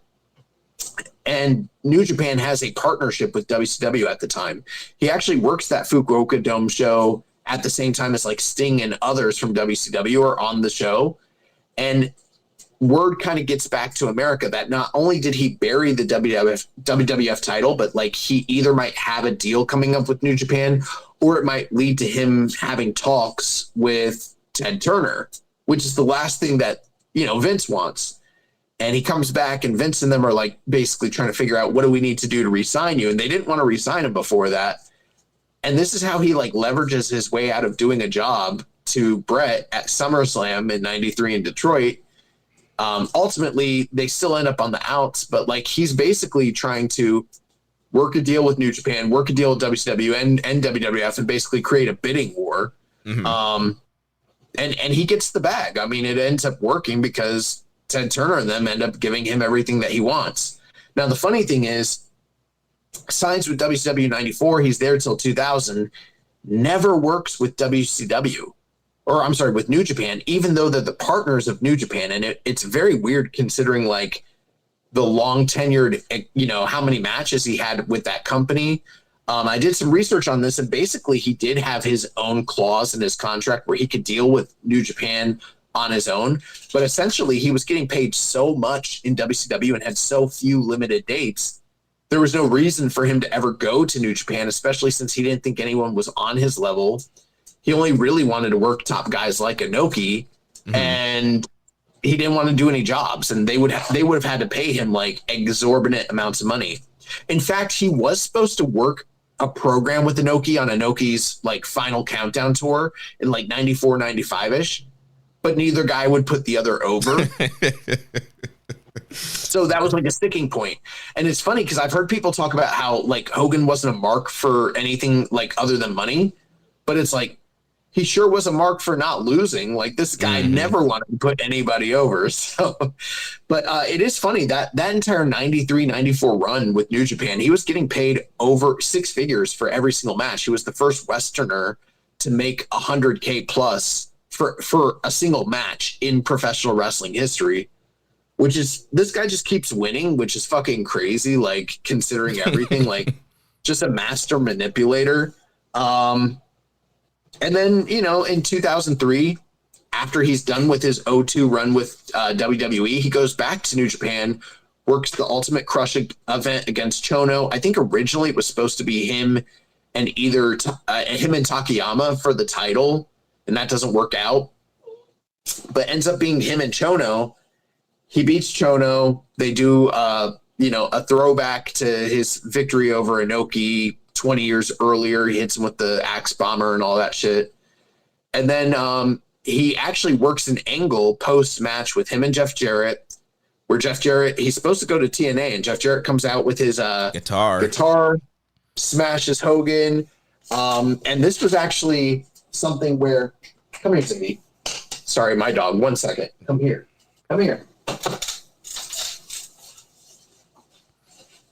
Ziggy wants to be a part of the 400 episode.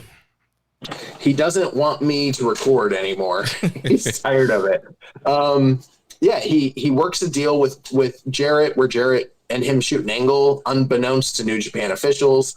He's supposed to come back to Japan after that, but he ends up using this entire event as a leverage to get back with Vince and to work the program with Randy Orton and all that in 05 and the Paul White deal in like 03. And he never actually comes back to New Japan. So that was like his final date with them. And he obviously the angle with Jarrett in TNA never ends up happening. Couple final things that I'd like to just kind of mention. Some of the big lies that he's told over the years when it comes to Japan. The most famous and probably biggest one, he worked 400 days in a year because he was able to gain time because he traveled back and forth from America to Japan so much that he worked 400 days in a calendar year. He was on that Ibushi time zone. I also like that he put 200,000 people in Budokan Hall. Yeah, there's that one. That one's great. It's also one last thing I forgot. He was supposed to come back to New Japan in the 2010s. He was in negotiations to become a member of the Bullet Club when Kenny Omega and the Young Bucks were on top as the Elite, and show up to the Tokyo Dome and co-sign them and join the Bullet Club. He wanted $750,000 for the appearance. And New Japan, they actually said if he was willing to work a match, they might have paid it. There is the funny thing where Hogan, you know, it's like the quote unquote smart fans like, did you know he could work in Japan? And it's like, it's a couple gifs of him doing drop toe holds and chin locks. They're like, oh my, and Enziguri. And they're like, oh my God, he was a totally different animal and beast in Japan. So there's that whole thing. You know, if you don't know about Hogan in Japan, he was Ichiban. He wore the black and silver, came out to the Battlestar Galactica entrance theme music. His finish was the Axe Bomber, which was a right-handed lariat stolen from Stan Hansen. I don't know. He did a music album in Japan. He was a huge star. He almost did work the promotion Hustle in the late 2000s. They were in negotiations, but it didn't end up happening. But in conclusion, this guy beat and worked over the course of his time in Japan Riki Choshu, Strong Kobayashi, Antonio Inoki, Andre the Giant, Seiji Sakaguchi, Bob Backlund, Dusty Rhodes, Tatsumi Fujinami, Tiger Jeet Singh, Abdullah the Butcher, Killer Khan, Stan Hansen, Sergeant Slaughter, Yatsuya, I forget how to say his name, Yoshi, Dick Murdoch, Mass Superstar, Ed Leslie, Blackjack Mulligan, El Kanek, Rusher Kimura, Kira Maeda, Big John Studd, Otto Vons, Animal Hamaguchi, King Kong Bundy, Tenryu, Muto, Chono, and the Road Warriors. It's pretty much a who's who of who was in Japan at that point in time. That's the legacy of Hulk Hogan. Like, was he a huge star? Yes, but I don't think you can really talk about this dude without being like, he was just a trash human being. He was an outright racist, and I don't think he's somebody that's like actually deserving of like the thanks, the praise, and all the acclaim that I've seen from especially the journalists and the wrestlers. The fact that they skirt around this thing in hushed tones is so fucking weird. Yeah, you know what? If you just did it. You talked about the accomplishments, and I think it's fair to talk about regardless of what he's done, like nothing's going to change what he accomplished and how much money he drew and how popular he was. And so I think it's fine to talk about that. But yeah, I also think you also have to talk about the controversies. And yeah, either people don't want to talk about it, or I'm surprised just how many people just don't know about some of the stuff he's said and done. And like, over the years, again, as being, the wrestling fan in the circles that I run around, people are always like, oh, they find you watch wrestling. So, oh, you watch wrestling. Like, oh, yeah, I loved Hulk Hogan as a kid. Do you love Hulk Hogan? And I'm like, well, he just talked about how he wishes his daughter didn't date an effing N-word. And if she did, it'd be an 8 foot tall, making $100,000, tall N-word, and telling his kids, hopefully we don't, reincarnate as black guys, and people are shocked. Like, they have no idea, like, he said or like done any of this stuff. They don't know about like the Gawker trial and him being in court saying, Hulk Hogan has a 10-inch penis, but Terry Bollea's is normal. And just the amount of lies and manipulations and racism and hate and stuff that he said over the years, I think kind of gets skirts around, and people get surprised when he says that stuff. And then also, I think people know I'm a Christian, and I know he did get baptized here in a church a couple of years ago, and apparently gave his life to Christ. And honestly, I do believe in the power of Christ's salvation and redemption, but knowing what we know about Hulk Hogan, wouldn't surprise me if he is this master manipulator. Like, we've seen, he knows how to manipulate an audience. Like, it's not hard for me to believe that he can manipulate a congregation and manipulate his pastor and manipulate that whole community into thinking one thing, and then he goes home and does a complete other thing. Like, this guy's out here. You're saying he's trying to work Jesus? Yeah, and this guy, he's selling Hulk Hogan John 3:16 shirts. Like, what does the Bible have to say about you slapping your logo on a Bible verse and selling it? Bro, let me. I grew up. I don't bring it up on the show too much, but I grew up in a hyper religious environment myself. I'm a ex-pastor's kid, and like when I read that he gave his life to Christ, I'm like, wait a second. When wasn't his life given to Christ? He wore the cross. I thought he was say your prayers. The big man on high. I thought this dude was hyper Christian. I remember being a little Hulkamaniac myself and being like, yeah, he's down with God, just like me. This makes sense. And then turn out later, it's like, I got baptized, and I'm like, dog, you weren't baptized? Like, what? I don't understand. I thought you were. Yeah, and like I'm always very skeptical about celebrity converting to Christianism, because there's so many cases of celebrities they say they get saved and they get baptized, and then a few months later, like, they're off the bender and back to their old lifestyle. And I told my dad, he was like, I was like, Dad, he was a terrible person. He was like, no, he wasn't.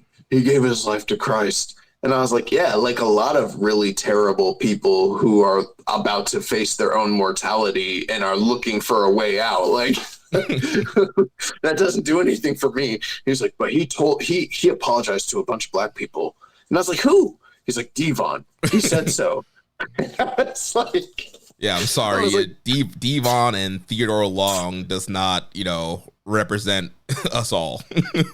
I was like, when he had an opportunity to apologize publicly to the entire roster, he didn't apologize. He literally said on record, be careful what you say in public. You never know who's listening or what they might catch.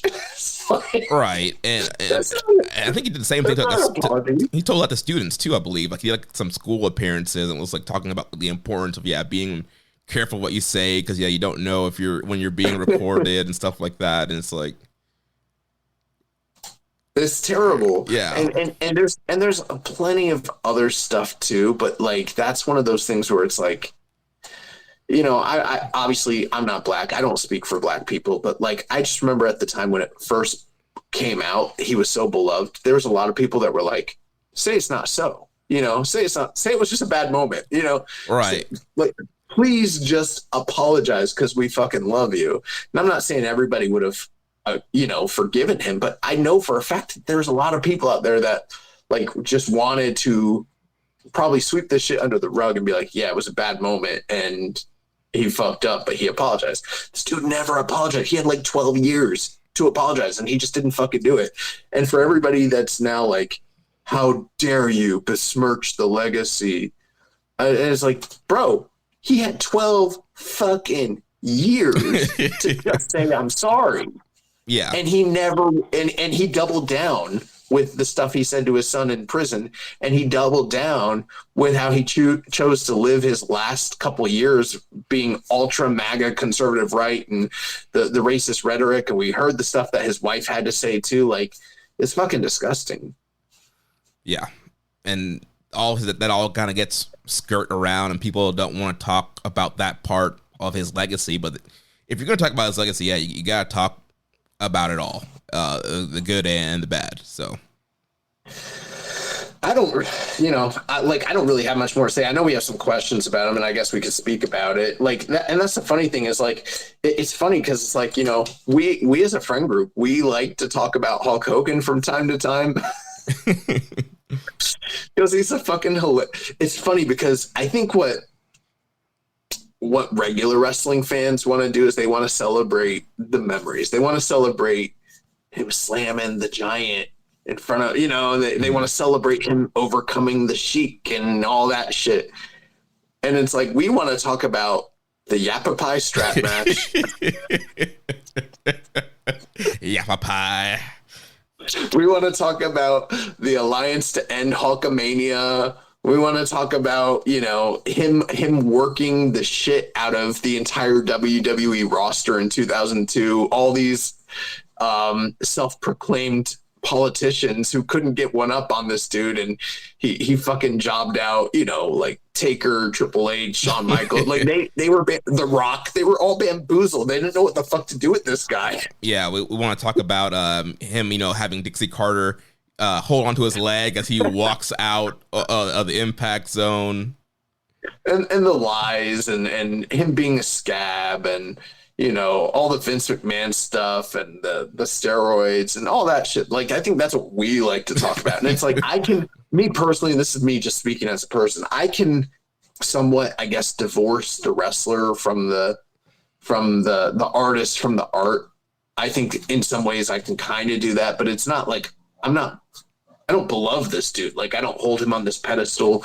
I recognize the place he holds in history. I don't think you can discuss wrestling history without talking about Hogan, but I also don't think you can talk about Hogan without talking about he's a piece of shit. Like, he's a horrible, horrible human being, and that needs to be acknowledged, and it's not okay on any level who he was, what he did. And I'm sorry that it hurts your childhood. You know what hurts my childhood? My earliest memories in life revolve around Hulk Hogan. But so what? He's a fucking terrible person. And I think it's very telling to me the way I've seen journalists and wrestlers and fans speak in hushed tones and skirt around and talk about how complicated it is. The person's not complicated. The guy was a racist. You know what I mean? Just straight up, just unrepentant, bald-faced racist. But you know, those Josh, people are. that's how we just talked. We just talked like that back in the day, and when you know, That's how we talk in Tampa. You didn't know, Jeremy? Oh man, we lived our whole lives here. That's just how we talk. it's just normal. No big deal. Oh man. Yeah, we did have a couple questions, and we'll jump into G1. Secret Monkey Assassin says, "What is the best Hulk Hogan and JPW match?"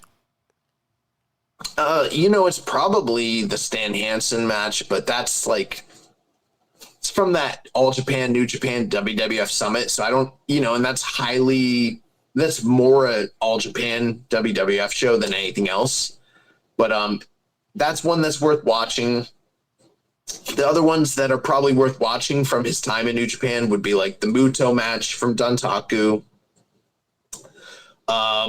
The Inoki match in '83 from the IWGP Tag Team Final, or the IWGP League Finals where he won the title. Any of the Andre matches are actually when Andre was more athletic, those are pretty good. There's one from like 81, 82. They're all double countouts, but they're all pretty good.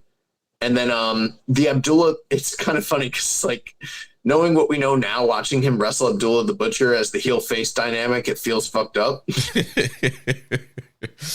But I think the Abdullah the Butcher match is my favorite Hulk Hogan match. And it's funny because people are always like, Hogan could wrestle in Japan. And it's like, sure. But, the best match he had was probably against Abdullah where they went double juice, they brawled through the crowd, and then he hulked up and shook his head and pointed the finger. And it's basically just a Boston Gardens match happening in Japan against a monster heel. That's his best match in the company. So the Fujinami matches are good too. But, yeah, I mean, I think Hulk Hogan is, me personally, I do think Hulk Hogan is a very good worker. I know he's not, like, athletically, he's not like Will Ospreay or Kenny Omega. I also think he is one of the greatest crowd workers ever in history. I remember getting into an argument many years ago. I know for a fact James has never come around to my way of thinking. I think Rich has softened his stance a little bit, but I remember getting into an argument with them where I can't remember if this is post or pre-racism, but we were talking Hogan, and I am of the opinion that Hogan's shtick, his aura and like charisma would have worked in any era. And at the time, their argument was like, no, it was very much an of its time, 1980s, perfect time, perfect place, would never have fucking worked anywhere else. And I'm like, yes, it would have. That shit would have worked in 1930. If he showed up against Jim Londos, that shit would have worked. If Hulk Hogan circa 1984 showed up on AEW television, he'd be the fucking champion. And we probably don't all agree. I think Rich has softened his stance a little bit because back then they were both like, fuck you, there's no way. And I'm like, but I do think he was a good worker. I think he was a master manipulator and figured out how to. Yeah, I mean, just get by the most with that certain while doing the least. Yeah, just certain looks on his face that he could make to get crowds sucked in. I mean, you look at WrestleMania 18 with The Rock, like he'll go in that match, Rock's face, and like just certain facial reactions he made in that match and the way he was selling totally got that crowd flipped and going for him. And there's so many moments in his career where like just little things, little reactions, him when the few times he does lose and like making sure he has a big reaction so the crowd's more focused on him, and his reaction versus the person he's actually putting over. Like, yeah, he was very good at being able to manipulate a crowd. Mm-hmm. Next question, Commission 7252 says, I don't have any feelings towards Hogan's death, but it will go down as probably the biggest headline this year in wrestling. In conclusion, can you guys name 3 or 5 of your favorite Hogan matches, whether it's from the AWA, New Japan, WCW, or WWF/WWE? I don't know. I've given quite a few New Japan matches. I think I have a few like sleepers that exist out there. But Jeremy, I mean, I don't want to step on your toes because I know I've talked a lot this segment. Any matches that you like of his at all? I really enjoy the Shawn Michaels was that 02 match, 03, whatever SummerSlam that was. I think it's 05. 05, yeah. And just for like Shawn Michaels to see ridiculous overselling, and I actually thought it ended up still being like a pretty fun match. And actually for like Hogan age at that point, I thought that it was a very entertaining match. And I obviously, as a Shawn Michaels fan, I was annoyed that he didn't want to put Shawn over, but I loved how Shawn just bumped around like a madman in that match. More towards his prime stuff. I mean, the Goldberg match where Goldberg finally, beats him for the title. Mm-hmm. Also, it's not like a 5-star match, but just the way the crowd is reacting throughout that match, and when Goldberg spears him and the way people are standing up, that's always a fun one. The Mega Powers Explode match with him and Macho Man as a younger kid, enjoyed that one. Trying to think if there's anything else. Those are the ones that are coming to the top of my head right now. I could think of some, because he gave us some other examples. So, in WCW, a couple recommendations I would throw out there. The Vader match from Uncensored. Their first match, which ends in a really shitty finish, but that's the closest thing we ever saw to Hogan working like monster from heel Japan Vader, and it's pretty fucking cool. There's that one. I do like the work with him and Flair from '94, especially the Bash at the Beach match. And you kind of wish that would have happened in WWF at a WrestleMania at some point. Yeah. Obviously, I'm always going to love him and Warrior from the Toronto Skydome. A lot of people don't love that match, but I still think it fucking rocks. He has some death matches in '88 with Harley Race that are very underrated and very, very good. The matches with Terry Funk in the mid '80s in WWF, those are really good as well. From AWA, it'd probably be like the Bockwinkel matches, especially like the Super Sunday match, which is on the WWF network. That one's really good.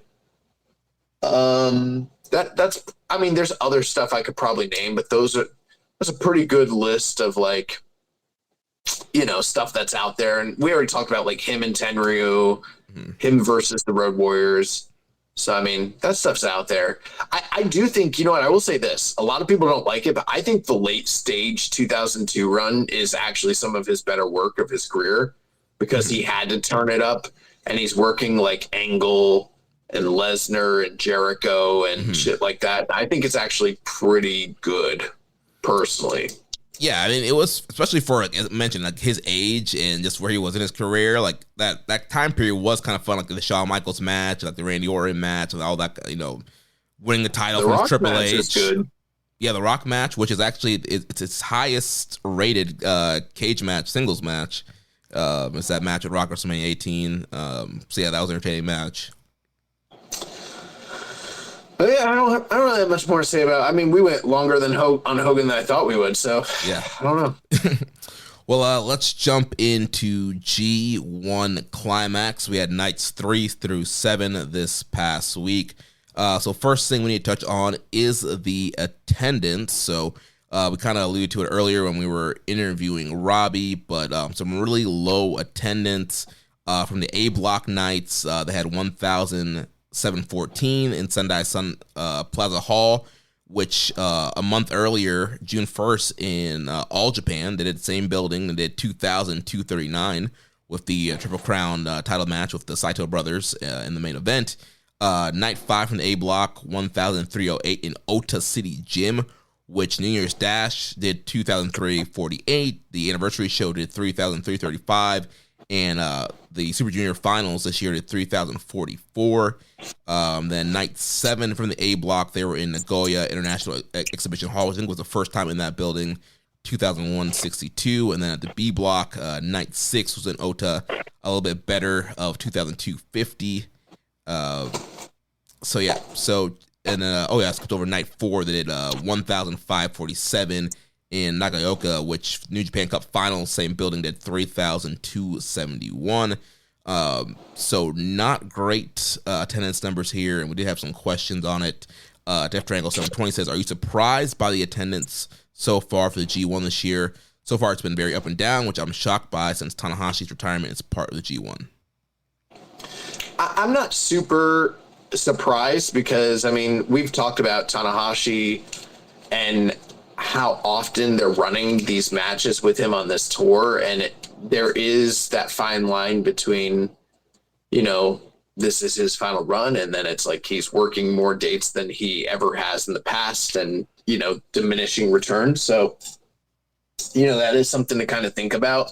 Plus, there's no Naito, you know, and we've seen how many other big stars have left in the recent past, but Naito has been one of the biggest draws in this company for a long, lengthy period of time, with him not kind of bolstering the tours.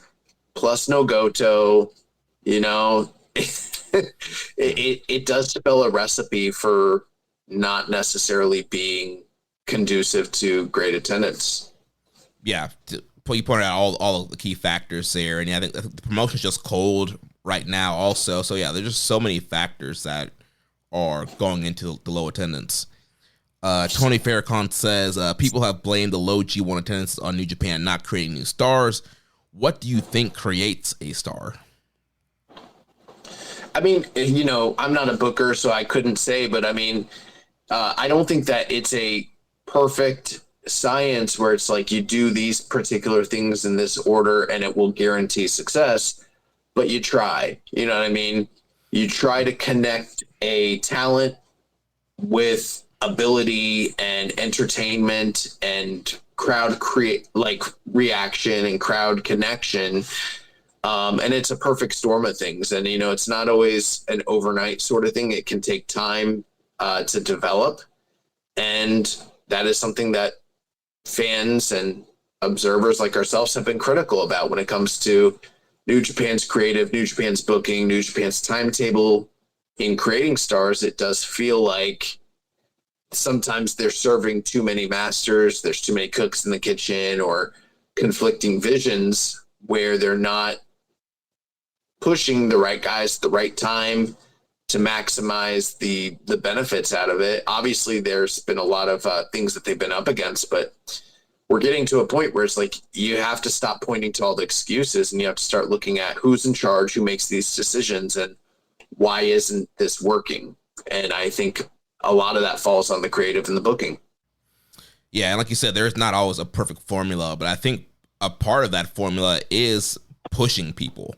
And we've said time and time again, these young guys come back and they don't get pushed. They get treated like pseudo young lions. They're still doing jobs and they're struggling. They have to get these, like, you know, banana peel wins over people, and it doesn't feel like they are top guys. Like, perception is reality. If you want us to think these guys are top guys, then you have to book them like top guys. And a lot of these guys that have come back do not get booked like top guys.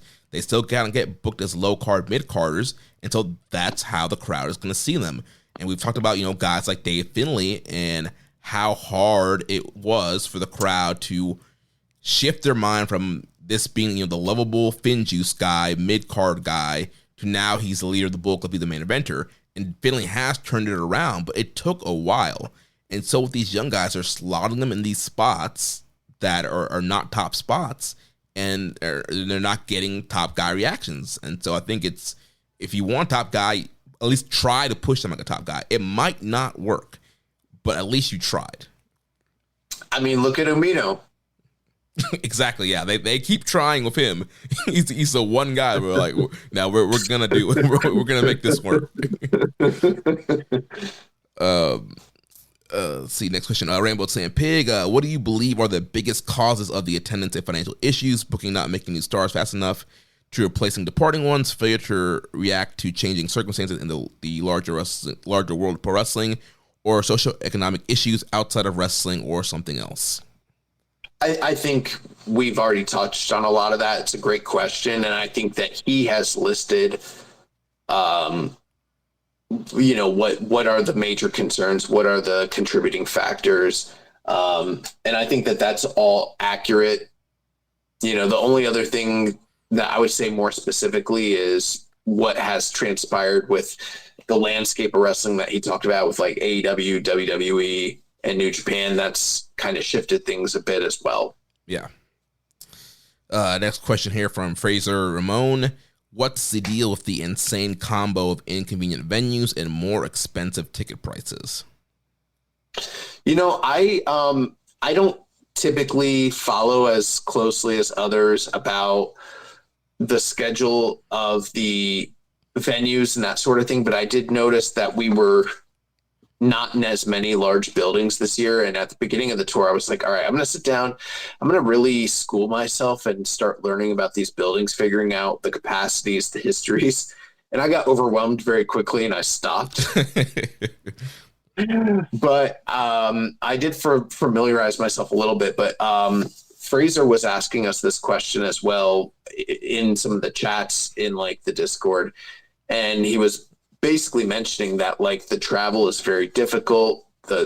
This is not the stand. I know that they have a lot of buildings that they can't use either to closures or renovations. So there are like challenges with this year's G1 from what they traditionally would do. But he was saying that the travel is very difficult and kind of mind-boggling. Like they're kind of all over the place in ways they normally wouldn't be. And it's not as conducive to like the steady flow of travel that they typically do during this tour. And I don't know what the decision or logic is behind that financially. I couldn't tell you, but it doesn't seem to be, without being super educated, it doesn't seem to be, working because they're not pulling in the attendance figures that they would like to. And, you have to think about like the heat wave that's going on in the summer. And decisions that people have to make financially, like do they want to travel to some of these prefectures, or would it make more sense to wait until they're in Corkin or wait until they're at one of these venues that are closer nearby, easier to reach if you're in, say, Tokyo or something like that? Yeah, and I don't know all of their prices, but I have seen a lot of complaints about pricing for tickets, and I mean, I get it. They are trying to still, make money and recoup and kind of get back on track and make money. But at the same time, like if the product's not hot, like you can't charge these crazy prices. And we've kind of seen this with AEW. And it's not top. We've seen this with AEW where like AEW is kind of like they've run some smaller buildings. They've lowered their ticket prices compared to like WWE, and they're doing a lot better and selling out some of these more mid-sized buildings they're going to and selling out their pay-per-views with the cheaper prices. And so I get it. You need to make money, but like, are you kind of like over, almost outpricing yourself in the market? Like if your prices were more affordable, would more people come? Agreed. Fraser also asked, he says, fans like to talk booking creative a lot, but there's a need for a shakeup on the promoter level with NJPW seemingly getting its own way more and more. Something needs to be changed I'm not advocating for anyone in particular to lose their job or something, because I don't know what the corporate makeup of New Japan is, but something needs to change from the top. Whether that's a shift in responsibilities, roles, methodology, I don't know. But yeah, there seems to be an issue with them understanding what are the proper routes and steps and procedures to take to get them to where they need to be for success. And there are baffling decisions made time and time again that seem, like he said, to get in their own way. Yeah.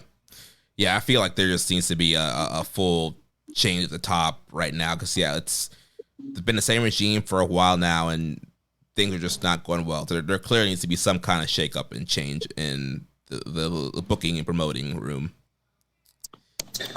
I've had my camera the wrong way this whole time. I'm like, oh, I could turn it this way. This makes way more sense. Nice. Then Staleburger Bunton, when is the time to worry about attendance? Now. They should be been worried about it. All right. I think it's always something to be concerned about, honestly. Yeah. I mean, with these numbers now, especially, and looking what they did just earlier this year in some of these buildings, like, there should be alarms going off in the offices right now. I think it's always a concern, though, me personally, because it's like, okay, I hear when people are making these arguments online, this person is a draw, this person isn't, blah, blah, blah. And I'm usually sitting there thinking, like, the numbers you guys are arguing about, we're talking about swings of 100, hundreds of ticket swings, maybe 1,000 at most, which, of course, that affects the bottom line. But people act like these are major shifts. Like we're willing to attribute Sonata as being a super successful champion because he drew 700 people more than Zack Sabre Jr. And I'm like, that's not the mark of a great champion, guys. Like, you know, these are not necessarily like pre-pandemic numbers that top guys drew, like, or even that a historian would look at it and be like, yeah, these are really healthy numbers, you know? So for me, I'm like, this is something that has been a concern post-pandemic period. Like the company hasn't been healthy across the board. And it is funny because I was saying this sort of thing, I don't know, 4 years ago. And I remember people being like, what is this guy even talking about? You know, they're showing, they're having, you know, month over month growth, year over year growth. And I'm like, these are such small, negligible increments. I understand we all want to be positive and talk about, you know, the positive momentum, but it's like, these are such a far cry from where they were when they were healthy. And with the state of the economy in Japan, these are not successful numbers, like, period, you know? Mm-hmm. Yeah. Well, what we're going to do now is I'm going to read the results from A block first, and then we'll just go through and talk about each guy in the standings. So we had night 3 in A block. This was Tuesday, July 22nd. So we had Rei Oiwa defeating Callum Newman, Bullet Olton defeating Hiroshi Tanahashi, Sonata defeating Evil, Taichi defeating Dave Finlay, and Yota Tsuji defeating Yuya Uemura. Then on night 5 from the A block, Friday, July 25th, we had Bolton Oling defeating Sonata, Yuya Uemura defeating Callum Newman, Evil defeating Taichi, Yota Tsuji defeating Rei Oiwa, and the main event was Tanahashi defeating Dave Finlay. And then the last A block night from this week was night 7, Sunday, July 27th. So we had Yota Tsuji defeating Bolton Oleg, Callum Newman defeating Dave Finlay, Sonata defeating Taichi, Yuya Uemura defeating Evil, and Rei Oiwa defeating Hiroshi Tanahashi.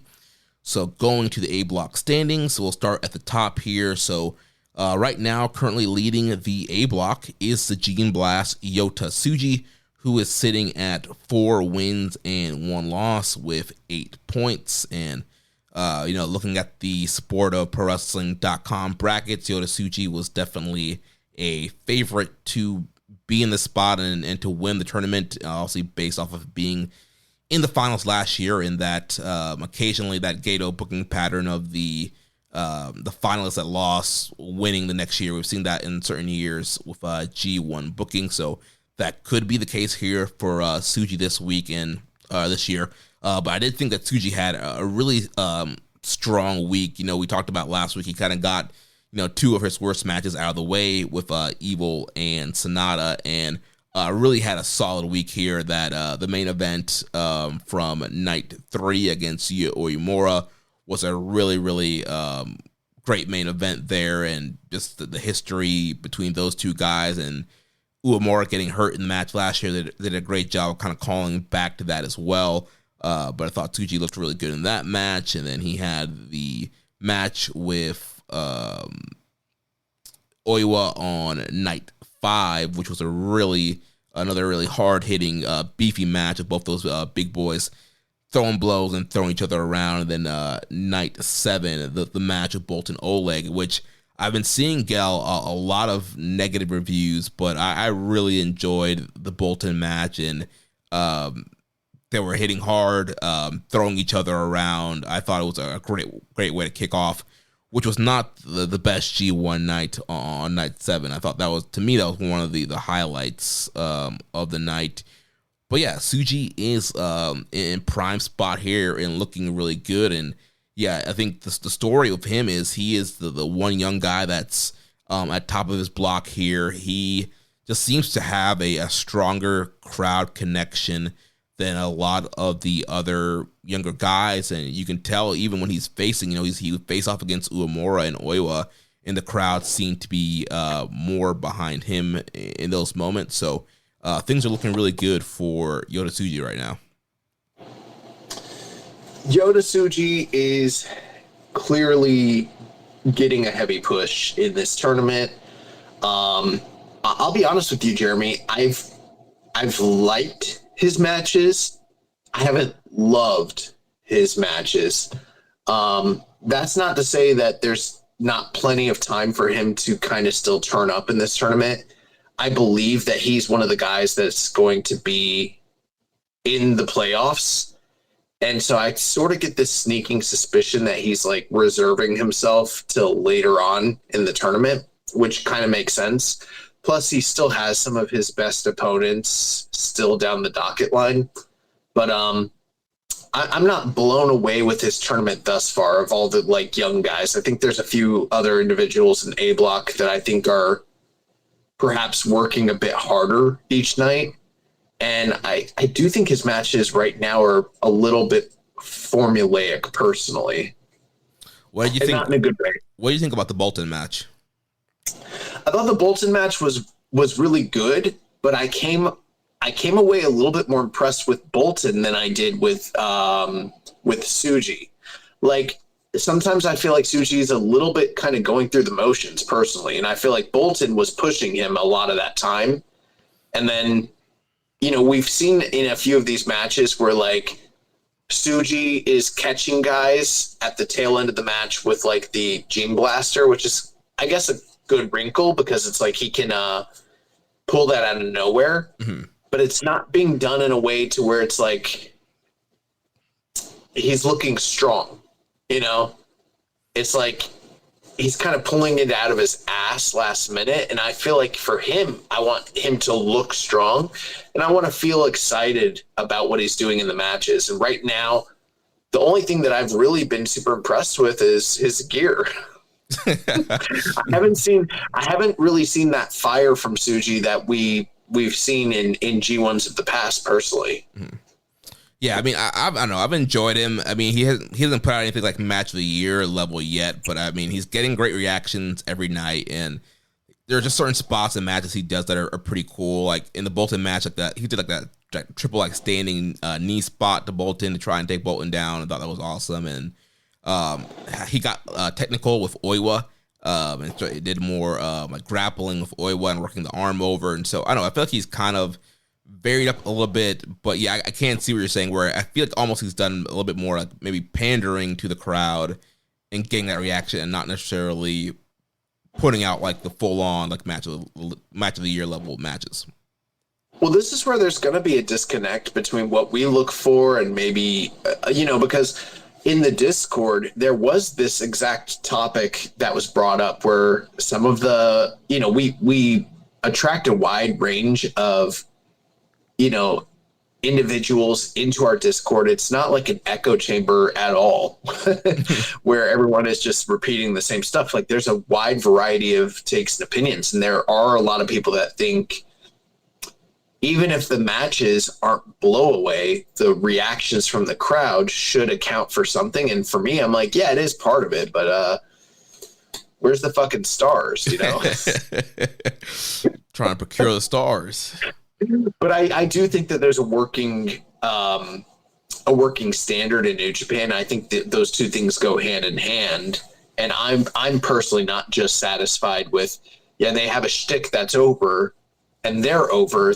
That to me is not enough. Like I watch New Japan as a fan, as a critic, as I want to see the best fucking wrestling. You better be the best fucking wrestler. And if you're not, cool, you got a fedora, you like the long goodbye, that's cool. Where's the stars? Yeah, I mean, I think he brought a little bit of stars. That main event with Uemura, I think a lot of people have as a notebook match, so he's getting there. I think the Uemura match was one of the best matches of the tournament. I do have to admit that, and I'm I did have them slotted as my finals of the G1 as time has gone on, and you hear more and more of the the chat that's out there. I'm probably wrong on that one, and we'll talk a little bit more why. But yeah, I thought that match was great. Yeah. Well, speaking of Yuya Uemura, he's the next guy here. So he's 3-2 with 6 points. Uemura,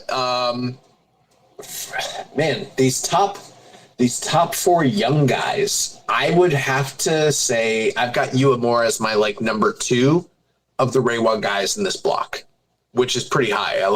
I'm very, that's the interesting thing, Jeremy. That's what I'm kind of getting at. I got Tsuji as number 4. Really? Wow. I've enjoyed Oiwa, Oleg Boltin, and that's no slight on him per se. He's still having a good tournament, but that just kind of tells you how much I think that, these other guys have stepped up. I think Uemura's had a fantastic tournament. I thought the match with Taichi was really, really good. This week, he's had some really good matches. Obviously, the Tsuji match is really good. He beat Evil, which is always enjoyable. So, I'm very impressed with Uemura right now. Yeah, and I feel like that Evil match, it kind of was, you saw almost a turn of the crowd really getting behind him. And again, we talked about that struggle with the deadbolt suplex. I thought that was a great struggle, and he had to kind of overcome all the House of Torture shenanigans there in that match to beat Evil. So that was solid. And then the Cal Newman match was fine.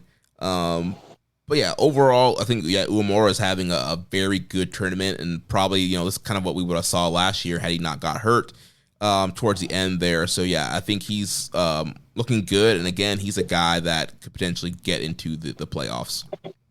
I do want to say that as the tournament's gone on, we had strong things to say about the early nights, the first 2, and then this week, I thought that the tournament matches and the evening started really strong, but these last couple nights have been a little bit rough, which is to be expected.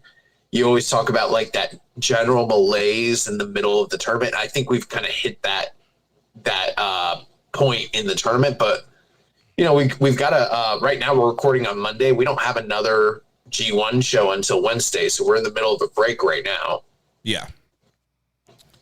So next up, Boltin Oleg, also 3 wins, 2 losses, 6 points. Yeah, so Oleg Boltin, he's just coming along so great. And yes, I still think that there are some glaring holes when it comes to him, but it's you kind of give him the benefit of the doubt because he's so strong, he's so muscular, he's so jacked and vascular that it's I can look past some of those holes because this guy's big. Plus, he's only been wrestling for so long. For him to have come along so far in such a short amount of time, it's pretty impressive. I don't have the numbers for this. I'm not Jay Michael, but I think he's doing pretty well for a never champion in modern G1s. Oftentimes I think we've seen the never champion struggle. And he's sitting at 6 points, which is pretty good. I assume he's probably going to end somewhere in the 10-ish range, that's good. But I've got him above. And I would include Cal Newman in that Reiwa guy. I would probably have Newman at number 5. So I've got Boltin at 3. And I think he's had some really good matches. I thought the match, you pointed out with Tsuji, I thought that one was really good. He beat Sonata. That's a former champion. That's a big deal. And he beat Tanahashi again. Yeah, he beat Tanahashi again, which that actually caught me by major surprise because I was counting on him beating Tanahashi. And he didn't. Yeah, I think a lot of people thought he was going to get that win back. But yeah, he ends up catching, the high fly flow, kamikaze, gets the win there. And yeah, I think Bolton's really coming along. We talked about it last week. He's kind of been able to kind of break free from that simple kind of plug and play formula they were doing last year. And just really showing off the power. In that Tsuji match, he had the Bolton shake the Tsuji 4 or 5 times. Just the way that he's been catching people mid-air, and the way that he's been getting into the kamikaze and the verdict have been really cool. And he's showing a lot of fire. And like you mentioned, obviously there's definitely areas he can improve in, but For his experience level and what he's outputting, it's been very enjoyable and it's very easy to get behind. And I think he's showing a ton of fire, and his power moves are just really cool. Next up, Ray Oiwa, also sitting at 3-2 with 6 points.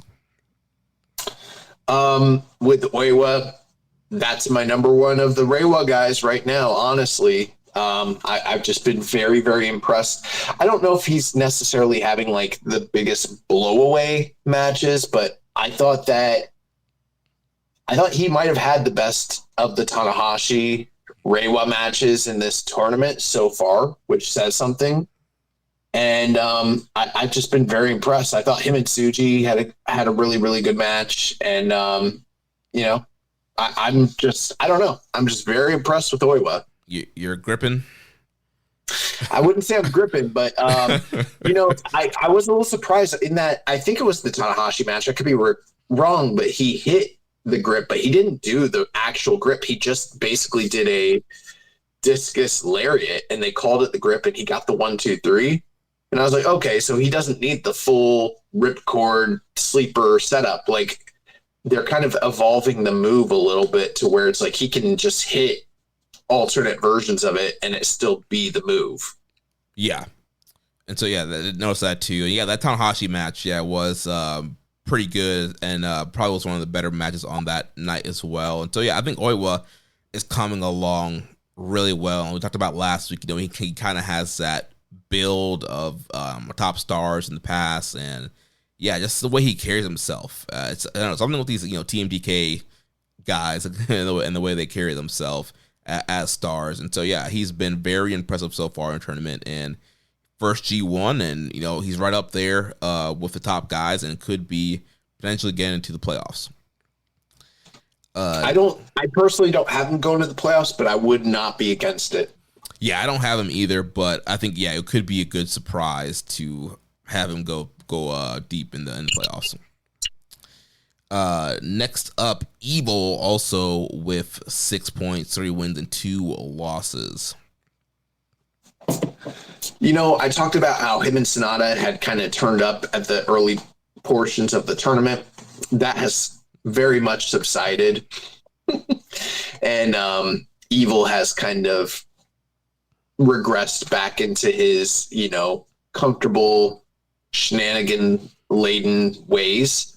So that's what we've seen most of in this tournament. Him sitting at 3-2 right now basically tells me that he's eaten a couple unexpected losses early and expect for him to go on a run, because I do think that he's going to be a guy that either makes it to the semifinals or, playoffs, or is very close and threatens for it. And that Tanahashi match is going to be super pivotal. So don't be surprised if he's like at 10 or 12 points when it's all said and done, which means he needs to win another 2 or 3. Yeah, I wouldn't be surprised. And one of the brackets that at one point I did have him going through, but I had to change it. But there is this, House of Torture push that's been going on, and they did the whole renewed thing with them, and everybody's joined the group, and I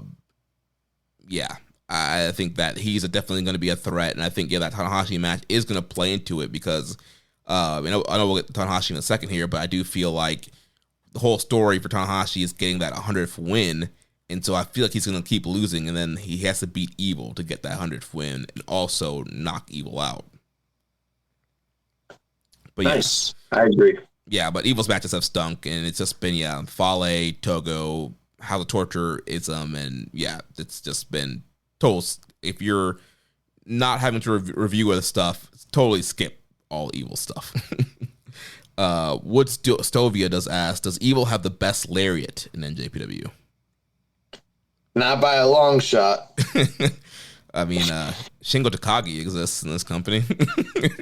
When Shingo, Taichi, and Yoshihashi all exist in the same company, no, not even fucking close. And you know what? There probably are other people that have better, but like those 3 people have exemplary lariats.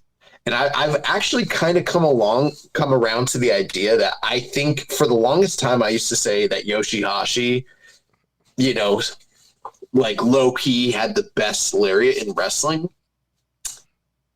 But I kind of think Taichi's taken over him. Bro, Axe Bomber. His version of the Axe Bomber is so much better than Hulk Hogan's. And that's not even like a, oh, I hate Hulk Hogan thing. It's just a fucking fact. His Axe Bomber is incredible, bro. Yes, dude. I pop every time he does it. Don't get me wrong. I still really love Yoshihashi's, and I could probably be convinced that Yoshihashi's, you know, if I see it in real time, it might be better. But like right now, today, Monday night, you know, 7/28/25, I like Taichi's. And I've never, bro, here's how I know that this question's not serious. I've never seen a lariat from Evil where I ever considered it or ranked it on any level ever. Yeah. Have you? I mean, he's thrown like lariats that have been fine, but like nothing where I'm like, oh my gosh, like that was the best lariat I have ever seen. I've never thought about, I know he throws them, of course. A lot of people do, but I'd never like been like, fuck, bro. Oh man. But speaking of Taichi, he's next here. So he's 2-3 with 4 points. The MVP of the A block, bro. Yeah. Like, I don't have much more to say. And I will tell you, Jeremy, like, I hate to say this right now, but like I'm plugged in to the charger. It's a fast charger. And I am losing power. So I'm going to keep my answer short. I don't know why I'm still losing power, but like I'm down to 22%. Just FYI. I've got literally like my visibility on the phone turned down to like almost zero. So it's like it's a black screen basically. But yeah, Taichi, bro. MVP, just killing it every single night. He's the best. Yeah. He's been awesome, man. Also, he hasn't won a ton of matches, but yeah, he's definitely just been a great presence in this tournament, and it's kind of crazy that he almost wasn't in it. So yeah, all of his matches, allegedly. Yeah, all his matches are super fun to watch. Next up, Callum Newman also sitting at 4 points. I have not been impressed with Callum Newman through this tour. I made a joke on my Twitter about, you know, the real knee injuries and the fake knee injuries, and he's working a fake knee injury. And I'm like, I don't know if you should be, if your thing is the king of speed or the speed kid or whatever the fuck, and you're a high flyer but heavy, why the fuck are you working a knee injury, you know? Especially since the whole thing is he's supposed to be making an impact. He's not here to win the G1. He's here to make an impact. Make a fucking impact, bro. Like, yeah, and also I think that's kind of like a stupid like thing to be like, I don't want to win it. Yeah, I just want to like, yeah, make a splash. Like, if you don't want to win it, why are you in it? it's like when you see a dude like try to go after a girl and she turns him down. He's like, I didn't want your number anyway. Like, no, she wasn't gonna give it to you. Like, oh man. So yeah, I agree with you. I haven't been super impressed with him either. He hasn't shown anything like he's shown the Goto match, and yeah, he's being I don't know if it's his idea of the office. He's being forced to sell a knee, and yeah, it's kind of kills the whole dynamic of what makes him special. And MJ asks, does Callum Newman have an outside voice? Why has he got to whisper all the time in his promos? I don't know.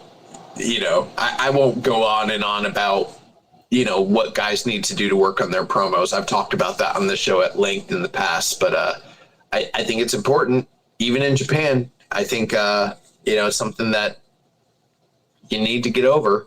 Yeah. Then next up, Hiroshi Tanahashi also sitting at 4 points. And like I mentioned a few minutes ago, he's on the hunt for his 100th G1 win, and so he's got 2. He's at 99 right now, and so yeah, I think the story for him is he's going to keep losing until that last match with Evil and beat Evil, get his 100th win, and that will be the end to his G1. Well, he beat Taichi and he beat David Finlay. I don't know about him beating David Finlay. That was a little sus to me personally, but whatever.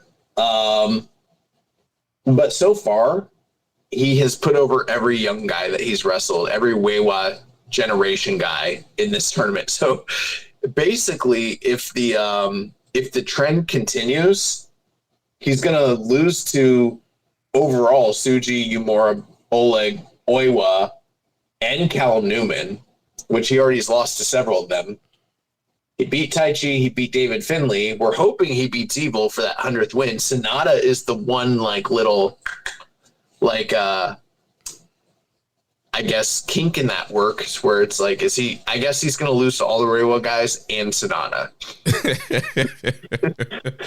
Is the way it's going to work out. But, if I don't want to say like we were told, but like, if the chat that was out there amongst the, the rumor mill, this is a guy that is being injected and held together, and there's serious, very serious concern whether he could even do this tournament, go out there each night.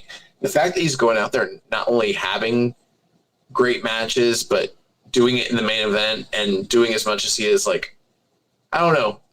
Like, Tanahashi's a fucking superhuman. I don't know if this is something that's going to affect his future, Yeah. like in the long term, like a Mick Foley situation, but he is sacrificing his body for the industry, and making sure that these towns and prefectures see him in his final ever main event in those cities. So hats off to him, bro. Like, it's hard. It's hard to have a negative word to say about anything that he's doing, regardless of, whether he is not physically as competent at this point.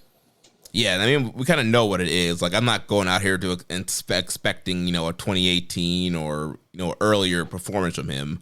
And so, yeah, I mean, like a 2024 performance from him. Like, we're not expecting that. Yeah, I mean, he's wrestling smart. He's doing what he can. And yeah, I mean, they haven't been like, stellar, blow-away matches, but they've been fun, good matches.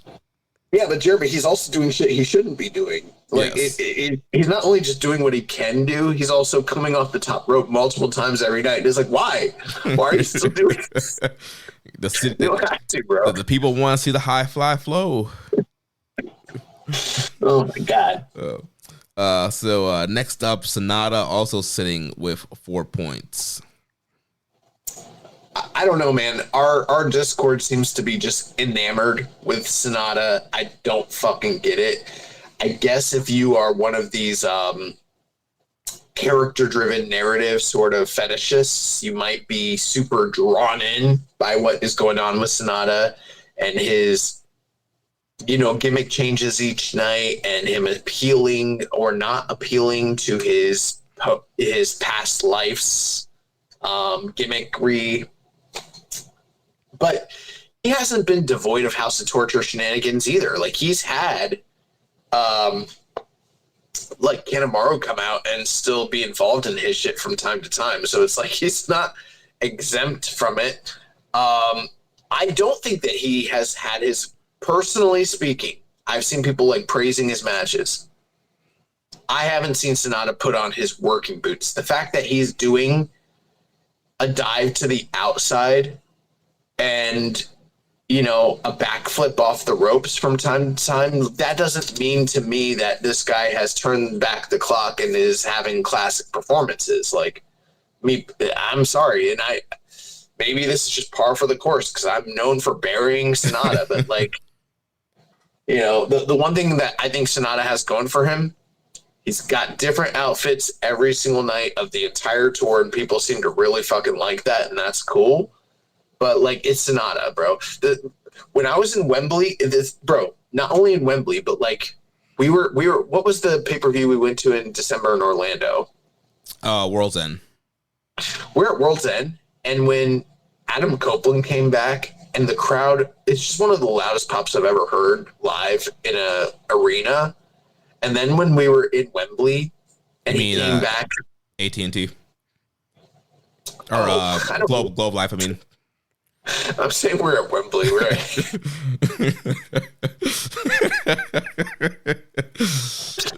They've done a good job of associating All In with Wembley to where I believe I was in Wembley and I've never been to England.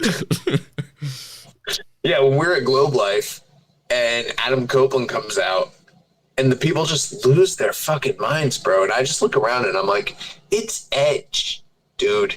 It's just Edge. Like, and that's how I feel. Like, I'd be in the Discord and people are going hard for Sonata, bro. And I'm like, it's Seiya Sonata, bro. It's the same motherfucker I saw in TNA in 2014. Like, this shit hasn't changed. Yeah. Just Sonata, bro. Like, why do you guys love this dude for so hard? Like, I don't get it. Yeah, and who knew? All it took was for him changing his gear, and we used to rag on him because he would wear the same gear for years and years and never change his gear. And like now, like every night it's new gear, and like people are losing their mind. Like, that's all it took. Maybe if he had changed his gear back then, maybe it would have been different. They love him, bro. I don't get it. I don't think these matches are blow me away. I think that there is a thirst for intrigue and change within New Japan, and him doing something new, fresh, and exciting that isn't necessarily just I'm the lackey in the House of Torture and I'm here to just do the bidding of evil. That's appealing, especially to those individuals who have been invested since like the Okada days, since the LIJ days, and then him going into Just Five Guys and everything. So yeah, there is a story being told, but I just don't know if I care. It's Sonata, dude. Yeah, I think it was interesting when during the Evil match, pretty much all How the Torture was just helping Evil, and he had to like out maneuver all those guys to beat Evil. But Kanemaru came to his aid. Well, Kanemaru was the referee, but I feel like he was still like leaning more towards Evil. No, he was a crooked referee, bro. He was like in AAA, basically. Yeah. But yeah, we've seen a lot of Kanemaru in Sonata's matches, guitar shots. So yeah, it's all a bunch of How the Torture, but you wear different gear, people forgive that How the Torturism. I guess. Yeah. Not us. Yeah, Def Triangle 720 says thoughts on Sonata's new gimmick, and Stillberg Bun says Sonata has the momentum of a runaway freight train. Why is he so popular? Does he? Like, here's the thing: is just because like he's hot in a section of Twitter or Blue Sky, I don't know that means that it's real. You know what I mean? But right. I mean, if he's so popular, why are these attendance numbers low? Yeah, that's true. But there's being hot in real life, and then there's being hot for the live crowd, is what I've been told. That's the thing, apparently. Yeah. Well, let's move on to the last guy here, Dave Finlay, 1-4 with 2 points. So initially it seemed like Finlay was gonna go on a losing streak, but then he got a quick win. But then he's lost 2 straight since the one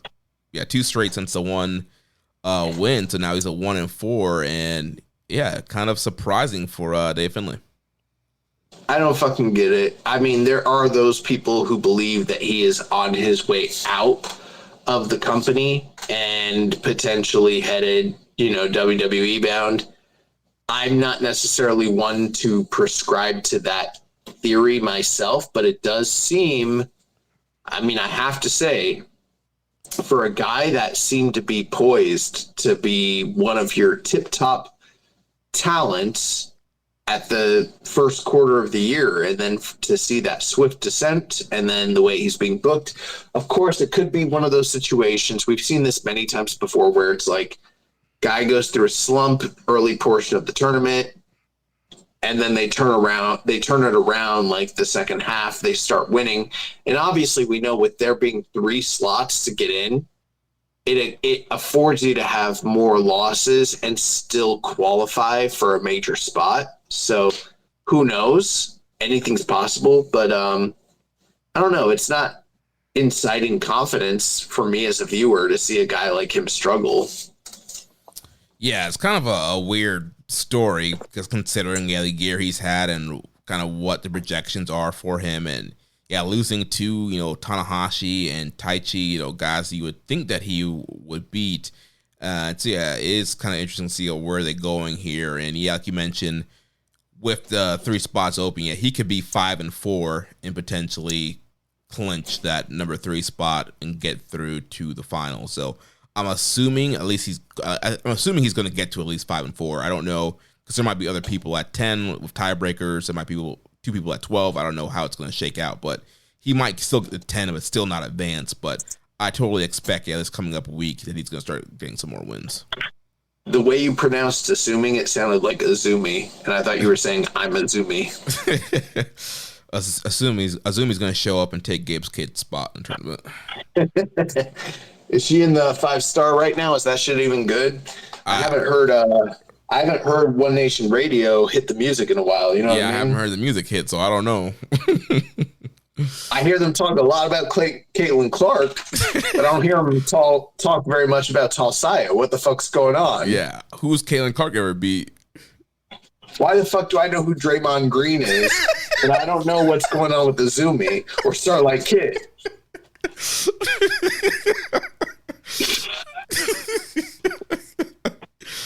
Oh man, let's jump. Too much NBA talk, not enough Stardom talk. You know what I'm saying? Yeah. Let's jump to B block. So they had night 4, Wednesday, July 23rd. We had Yoshihashi defeating Drilla Maloney, Ren Narita defeating ELP, Takeshita defeating Great Okan, Umino defeating Zack Sabre Jr., and then night 6, Saturday, July 26th, we had Okan defeating Yoshihashi, Sabre defeating ELP, Narita defeating Umino, Takeshita defeating Shingo Takagi in the main event. So we'll start off with the top standing here, Yoshihashi, who is 4-1 with 8 points. Yeah, it's one of those things. People are like very much they're high on this. They like the kind of miracle run of Yoshihashi, and I think it's fun. I don't know if it's funny because it's like Yoshihashi. This is probably the best he's done in a G1, but I haven't loved the matches, which is fine. It's not like he's working a bunch of main events and he's in like a super pivotal spot. It's just kind of one of those like funny, goofy things where it's like, I think a lot of people are pointing to the Bishamon connection and they're like, yeah, he's kind of getting this run, this rub, but he's about to eat those losses. Like they're coming down the pipeline. So it's like the miracle run is about to stop, but it is what it is. Yeah, and I mean, he's been fun to watch. I thought the Drilla Maloney match was pretty fun. That was a very pivotal match with both those guys. People seem to really love the Drilla match. I thought it was just okay, I don't know. I enjoyed it, and both guys were going in 3-0 at the point. So yeah, the winner kind of took control of the block. So yeah, that was a fun matchup as well. And then he had his other match was with Okan, which was fine. So. Yeah, it's funny. I've heard people talking about how good Okan's tournament has been. I'm like, really? I don't know about all that. Yeah. I definitely expect Yoshihashi to probably lose 4 straight here and end up 4-5. Another guy that's 4-1 is Ren Narita. And sorry, my dog is giving me issues again. He's just like, I don't give a fuck that it's the 400th episode. The funny thing is I had a question in the Discord. People were like, how would you feel if the finals of the G1 ended up being like Ren Narita and Yota Tsuji? And I was like, I like Tsuji, but haven't loved his tournament. And Ren Narita, those early examples of him like really putting on the working boots have kind of gone by the wayside as well. Not saying he's having a horrendous tournament, but those flashes of brilliance are kind of gone, and he's leaning much more into the House of Torturism. Yeah. So my response was, if those guys end up being like pushed and put into the finals, they better have just an outstanding last 3 or 4 nights of the tournament to make up for it. And for me, that's just to say, like, yeah, I don't mind Ren Narita getting the push, getting put in this place, and maybe he even does make it to the playoffs, but I'm looking for him to be better as Joey Swole would say. Yeah, he's kind of leaned more into the House of Torture stuff this past week. A lot of Kanemaru and push-up boards and all that stuff. And so, yeah, it's all shenanigans. That Umino match felt like it went forever, and there were so many run-ins. And, yeah, it's just, I'm not digging what Narita's putting down. Yeah, the Saber match was good, and everything else has just kind of been sucking. And so, yeah, so... but he's in a prime spot right now. I mean, if he gets, one or two more wins, he's pretty much clinched probably a playoff spot. So hopefully he follows the same Yoshihashi path and loses 4 straight. Next up, Drilla Maloney, 3-2 with 6 points. If we're talking about Reiwa guys in A block, I know there's a lot more of them, but we got to talk about them in B block, and it's basically Narita, Umino, and I'm going to throw Drilla into that mix, and I've got him Ichiban number 1. I've really enjoyed Drilla's work. There has to be that speculation. What is the fate of War Dogs? What is the fate of Bullet Club? And there is the consideration, like, what is the future? Is Gabe sticking around? Is fucking Dave Finlay sticking around? Are they kicking the tires on Drilla? Maybe. Maybe, but he's having a really good tournament. I don't know if there's like a particular match I could point to where it's like, this is a blow-away match, but every night he's working hard. He's entertaining. He's having great matches or good matches, very good matches. He looks incredible, and he's dropping people on their fucking domes and pushing their shit in, and I like that. So.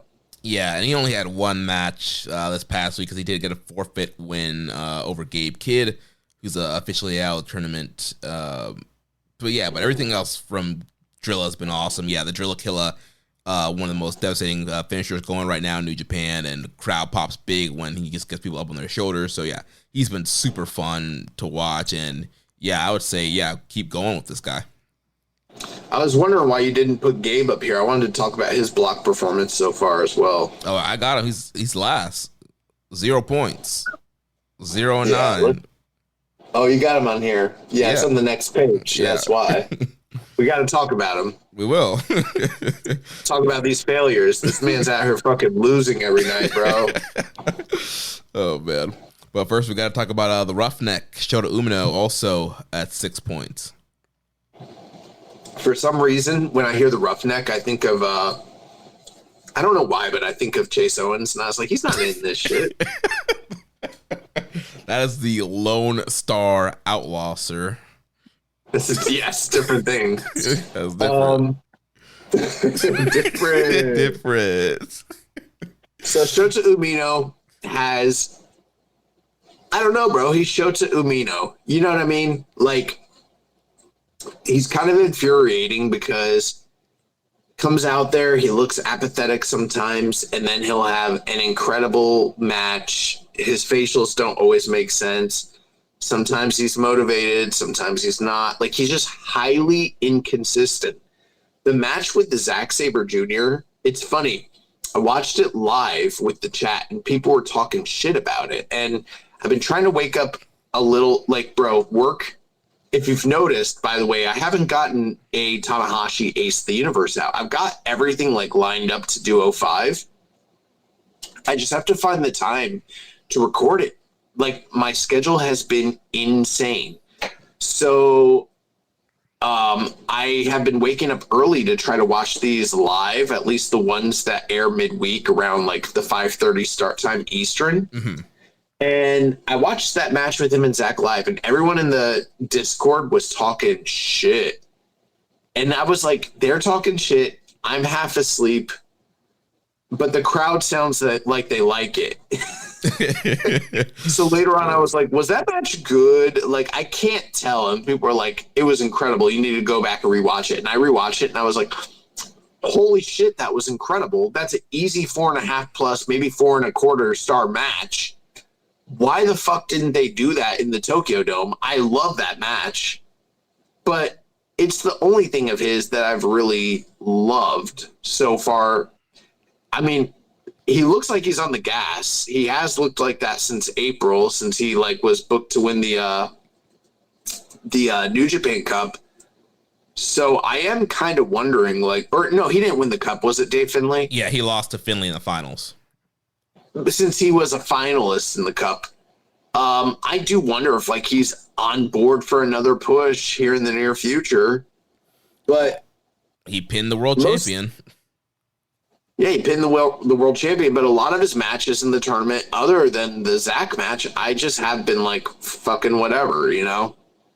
Yeah, it's very hit or miss with him, very inconsistent. And yeah, the Zach match was awesome, total, redemption from the Tokyo Dome, and that's what they should have done in the Tokyo Dome. And yeah, I think he showed a lot of fire in that match. There was a lot of great counters all throughout that matchup. And yeah, it looked really good. And then the next night, it's, him and Narita, and it's this whole ref bump and Kanemaru ringing the bell on the submission and all this stuff. And it's just like, you just can't really fully buy into him. Because like one night, yeah, he does something super great.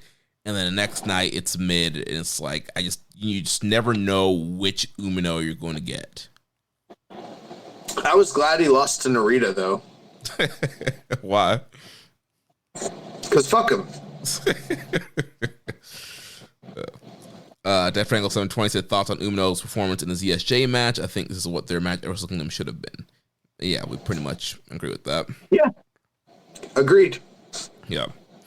Next up, Konosuke Takeshita 3-2 with 6 points. I think that Takeshita is having the best matches of the B block. I will tell you this though, Jeremy. This might be controversial. I like Taichi's tournament better than I like Takeshita's tournament right now, personally. I think he's the MVP of the whole tournament, but I think that Takeshita's the MVP of the B block. I am taking some points away because he keeps doing the fucking neck break spot. Like he's Zeus circa 1989. Yeah, we did have a question from Wukong 901. Opinion on Takeshita's neck crank into the chicken wing. It's not a neck crank. He's snapping their necks. Like he's in no holds barred, versus, what was Hulk Hogan's character's name in that movie? Thunder? No, Rip. Something Ripper? Yeah. The Rip. Oh, God, I don't remember his name. That match is fucking that movie's fucking crazy. But anyways, yeah, and then he is doing...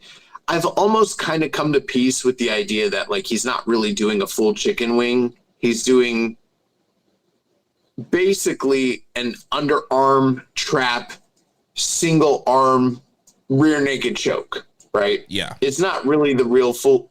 It's sort of like when I used to nitpick Sonata's cold skull as not being a real dragon sleeper and had to just come to peace with, like, okay, it's actually a neck crank. It's not really a choke.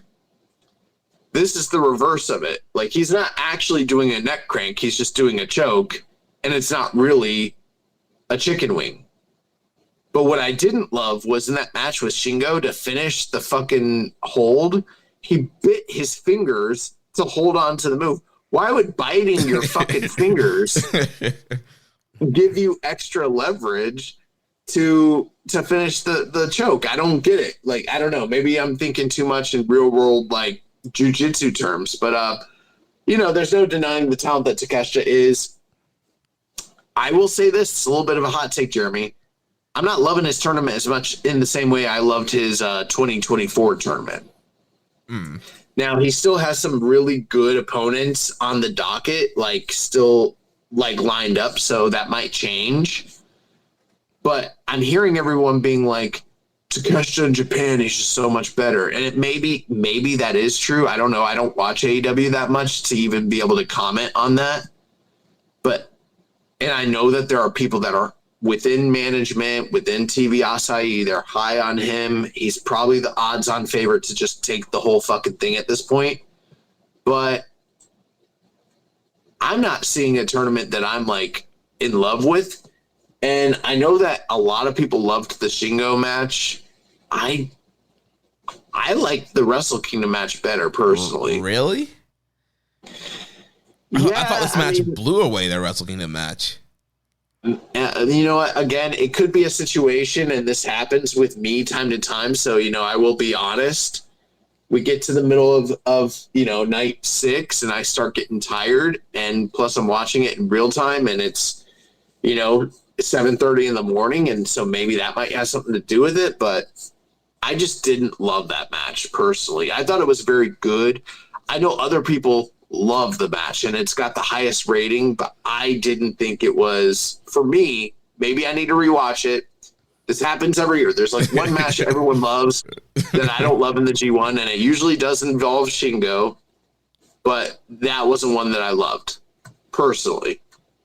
Yeah, I'm like 4 3/4 on it. I loved it. Ah, shit. I thought, they blew away their Tokyo Dome stuff. I thought, they went a whole other gear that their Tokyo Dome match was missing. The only thing I really didn't love was the finish. I thought Shingo was going to get out of the hold and then them go a little bit longer and then win. To catch Japanese like they're raising fire to win. But yeah, overall, they really brought it in that match, and I thought I would throw it as a strong style fight of the year contender. How hard they were hitting in there, and it was just a crazy match. That was awesome. Well, I mean, last year he had that match with Goto that I didn't even remember, and everyone was praising as one of the best matches of the year, and I'm like, I don't remember that shit at all. So yeah, I mean, I've really been enjoying Takeshita's tournament this so far. I can see the argument putting Taichi up there, but I enjoyed the Gabe Kidd match. I feel like he's given Okan his best match. The Shingo match was awesome. So yeah, he's just been really putting it together. And maybe his tournament last year was a little bit better, but again, he still has Zach coming up on Wednesday and some of the other top guys in this block. He's got Drilla on Saturday. I think he's gonna end up having MVP of the tournament performances the rest of the nights. Yeah, but have you noticed that Taichi's rip-away pants, maybe this has always been the case, but I didn't notice, that he has the text ready to kiss on his rip-away pants, his tear-away joints? No, I didn't know that. I'm gonna find the perfect, angle, and I'm gonna, swoop in on that shit, take a photo. Maybe we can get Emily to post it on the social medias. But, that's going to give me the edge for who's the MVP. The dude that represents KISS and the dude who doesn't. And, speaking of Emily, we haven't really announced it on the show. We've talked about it on Discord. But, shout out to Emily, our new social media manager. She's been doing a great job getting the Twitter popping. It is strange to me. I've posted plenty of shit over the years on our social media, and including she came up with the idea. She was like, I want to do, what's it called? It's what's the thing she did yesterday? Oh, the question, the nightly question. Yeah, she wanted to do a questionnaire, a poll. Dog, I've done polls on this shit plenty of times.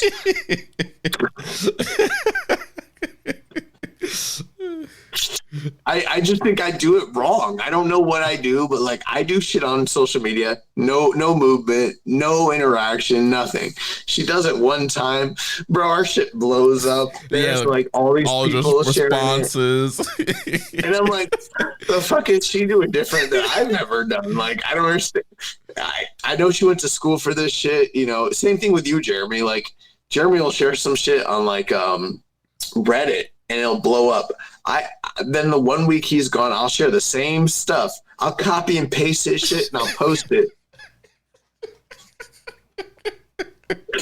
No movement. And I'm like, I feel like people see that it's me doing it and they're like, oh, the young boy posted that? Nah. Can't get down with that.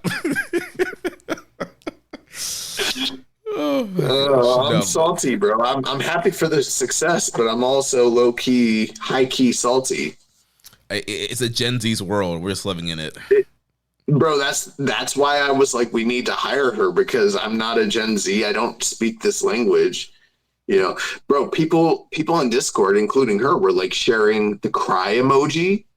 Mm-hmm. And I thought they were upset.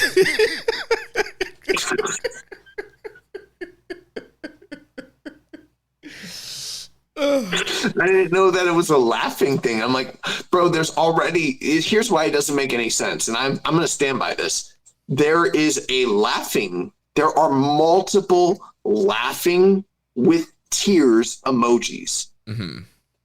Why would you share the crying with tears emoji with no laughter as a laughing emoji? It makes no sense.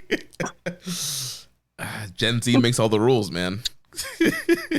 Nah, fuck them. This is a millennial podcast. There was something else you said the other day. You're like, "What does that mean?" I think it's fried me or something. Like. Yeah, she said it fried her. I was like, "What is that?" Oh man, my God, bro! I learned all my lingo from One Nation Radio. If they're not sharing it, and that's how I learned what cap was. If I don't hear, if they don't say something's cool, I don't know about it. You know what I mean? Yeah, man. Let's wrap. Let's finish these last guys up here. So, Great Okan, 3-2 with 6 points.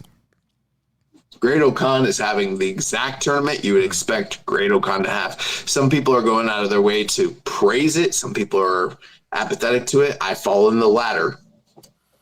Yeah, I mean, it's Okan. One night, he's great with Takeshita. The next night, it's not great. I guess it's just like Umino. They're both super inconsistent. And nothing really I mean, the Takeshita match is probably the one thing from this week that was fun of his. Zack Sabre Jr. is 2-3 with 4 points. He got his first victory of the tournament, not counting the forfeit win over Gabe Kidd against ELP. People love this match. I can see why they liked it.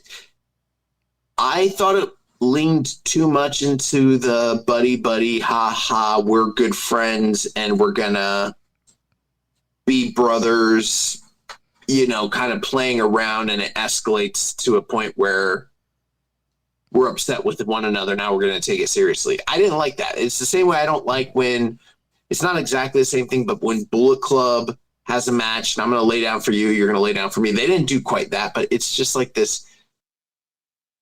If we're both Hantai and we're both badasses and we're trying, well, they're not both Hantai, but if it's like they have this connection and they're both baby faces, they should be putting their best foot forward to beat one another.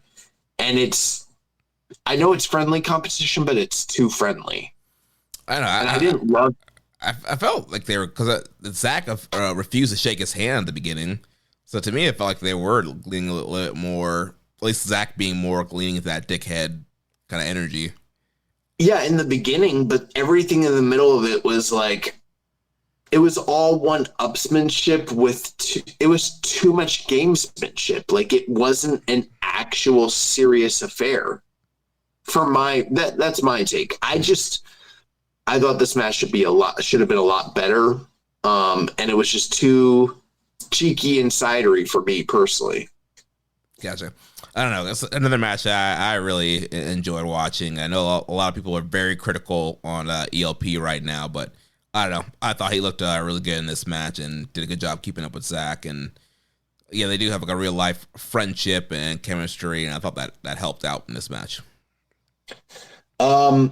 With that being said, though, I mean, Zach has struggled to put points on the board. This is his first win. The big match with Takeshita is right around the corner. I think we both have that earmarked as probably likely one of the key matches of the B block in terms of entertainment. So I'm looking forward to that on Wednesday. Yeah, that should be great. Rich Lada says, should ZSJ be banned from Japan for 10 years? I will say this. I don't blame Zach for what's going on from a number standpoint. I know that a lot of things fall on the champion, but it's like we've already talked about the pitfalls of creative when it comes to him. I'm not saying that if you gave him perfect creative, that it would result in uber success. We don't know that. But what I do know is that they have not given him strong creative to support him, much in the same way. Like, let's look at Umino. You know, we're critical of him, but like at the same time, he didn't have strong creative going into the Tokyo Dome. He wasn't set up for success. I feel the same way about Zach. I don't think that this title reign has been set up for success. And, you know, I think that is contributing to some of these ticket sales. Yeah. I think getting you to the promotion is cold. There's so many factors that go into why things are the way they are, and I don't necessarily fully blame Zach for that. I mean, he didn't draw super well last year, and Go drew better than him, so I do think there is some, you know, validity there in people criticizing him as a non-drawing champion. But I think that's the funny thing. We've heard people in our Discord being like, Sonata drew better than him. I'm like, Goto drew better than both of them, bro. What does the Sonata talk about? Goto has been the most successful champion they've had in a minute. Yeah. But yeah, I totally expect Zach to do make a rebound here and, you know, get to 12 points, 10 to 12 points, and be going to the playoffs. Next up, ELP also sitting at 4 points. You know, he lost to Renarita, was a little surprised by that. Then he lost to Zach, and it's like, well, ELP at this point, unfortunately, is sort of like just a guy that just shows up for the G1s, and he's just kind of there, you know? He's like a placeholder. Yeah, and he doesn't really have a story this year. You know, last year he did the whole, like, depressed thing, trying to find himself kind of thing or whatever. So yeah, he doesn't really have a full-on narrative. I guess he's the TV champion, so people beating him are going to get title matches. But besides that, yeah, there really hasn't been a big story surrounding him. But I expect him kind of like, you know, never champion kind of thing, where he's going to end up probably like 4-5, maybe 5-4 by the time this thing's over with. Maybe. He might be low man on this shit. Maybe. But speaking of the low man, Shingo Takagi was 1-4, kind of similar with Dave Finlay, 2 points. Shingo has had a very good tournament. I think it's also indicative of what we've talked about with Shingo in the past, how it's like he's kind of fallen into this like formula and role and expectation, and maybe that's to be expected with age and all that. I was hoping earlier in the year that they would shift his role a little bit with the LIJ shakeup and maybe add a wrinkle to his character and motivations. And maybe that is still to come. Maybe that's what's happening with him eating these losses, but so far nothing's really come of it. So I do anticipate him to kind of roar back. Maybe he still gets into the playoffs. Like, he's kind of in the David Finlay spot, just on the B block. But we'll see. I don't know. Yeah, I think he'll at least get the 10. But yeah, very similar to Finlay. Like, getting a 10 doesn't guarantee you getting through. It could, and maybe the tiebreakers will work out, and other people will be at 10. But yeah, if you have multiple people get the 12, or people got the 10 that he lost to, which he's already lost 4, it's going to be tough for him to advance, but there's still a chance. And, you know, Shingo's been good. The Kesha match was awesome, and he's been having some good performances. And he still has some great matches left with the B block guys that he hasn't faced yet. So should be a fun tournament. But yeah, creative wise, it is kind of one a little bit more besides him just, you know, teaming with Daiki the guy. And then last but not least here, Gabe Kidd. So, you know, last week we were kind of talking about him trying to still come back in time and get some matches in, but he has to withdraw from the tournament, and so they went ahead and forfeited all his matches, awarded points already to everybody. So yeah, he ends 0-9 with 0 points. Yeah, it's very unfortunate. You know, I think a lot of people were of the opinion that he, you know, this was touch and go day by day, and maybe not that serious of an injury where he might be able to return. But I was a little bit bullish on that myself. Not that I had any insights, but it's just like, when someone walks out on on crutches, that's just not a good visual. You know what I mean? Yeah. So it is very unfortunate. We wish him the best. I do wonder if this was like his last G1. It could be. It literally could be. And if that's the case, that really sucks. Yeah. Yeah. The guest match was fun. Yeah. And it really sucks because there's so many great matches lined up for him in this block. But yeah. Well, that's going to do it for the current standings here. What's your battery looking like, Josh? I got 12% left to go, baby. Well, I feel like let's jump over some of these questions. Let's go into what's coming up this week, and we'll wrap the show up here. So we'll pick back up with G1 action on Wednesday for Night 8 in Yamato Arena. So we got ELP versus Great Okan, Drilla versus Narita, Shingo versus Umino, and Sabre versus Takeshita. Night 9, August 1st, we're in Kagawa. We got Tanada versus Callum Newman, Io versus Oiwa, Dave Finlay versus Bolton Oleg, Taichi versus Yotsuji, and Tanahashi versus Uemura. Night 10, Saturday, August 2nd, in Hiroshima Sun Plaza. We got Yoshihashi versus Umino, Shingo versus ELP, Takeshita versus Drilla, and Sabre versus Okan. Night 11, August 3rd, from the Fukuoka Convention Center. We got Callum Newman versus Bolton Oleg, Taichi versus Oiwa, Sanada versus Uemura, Evil versus Dave Finlay, and Tanahashi versus Tsuji. Yeah, I mean, there's some big nights on the docket. Obviously, we're in the thick of it. Night 8 to night 11, like that's it. You're in the middle of it. Yeah. But with that being the case, I mean, night 8, Zack Sabre versus Takeshita has got to be one of the biggest matches of the tournament. So that's, pretty important. I'm also a little curious, not super curious, but a little curious on Shingo and Umino, just considering that I really didn't love their match from New Japan Cup. And I'm wondering if this is another redemption tour match for Umino, Yeah, well, they had 2 matches this year, right? There's another match that they had that Shingo won. That wasn't really that great either. So yeah, hopefully, this one they can kind of put it all together here. Hopefully. Night 9, you got Tanahashi, Yuya Uemura. He already beat Uemura earlier this year, so I'm pretty sure he's going to return the favor. It's another main event. I don't know how the fuck Tanahashi's doing this. But then you got Tsuji and Taichi. I think that's going to rock. In the semi-main. Yeah. That has like all that should. And then David Finlay and Oleg Bolton. I don't know if they've fought before, but I feel like they haven't. I think they were in the same block last year, I think.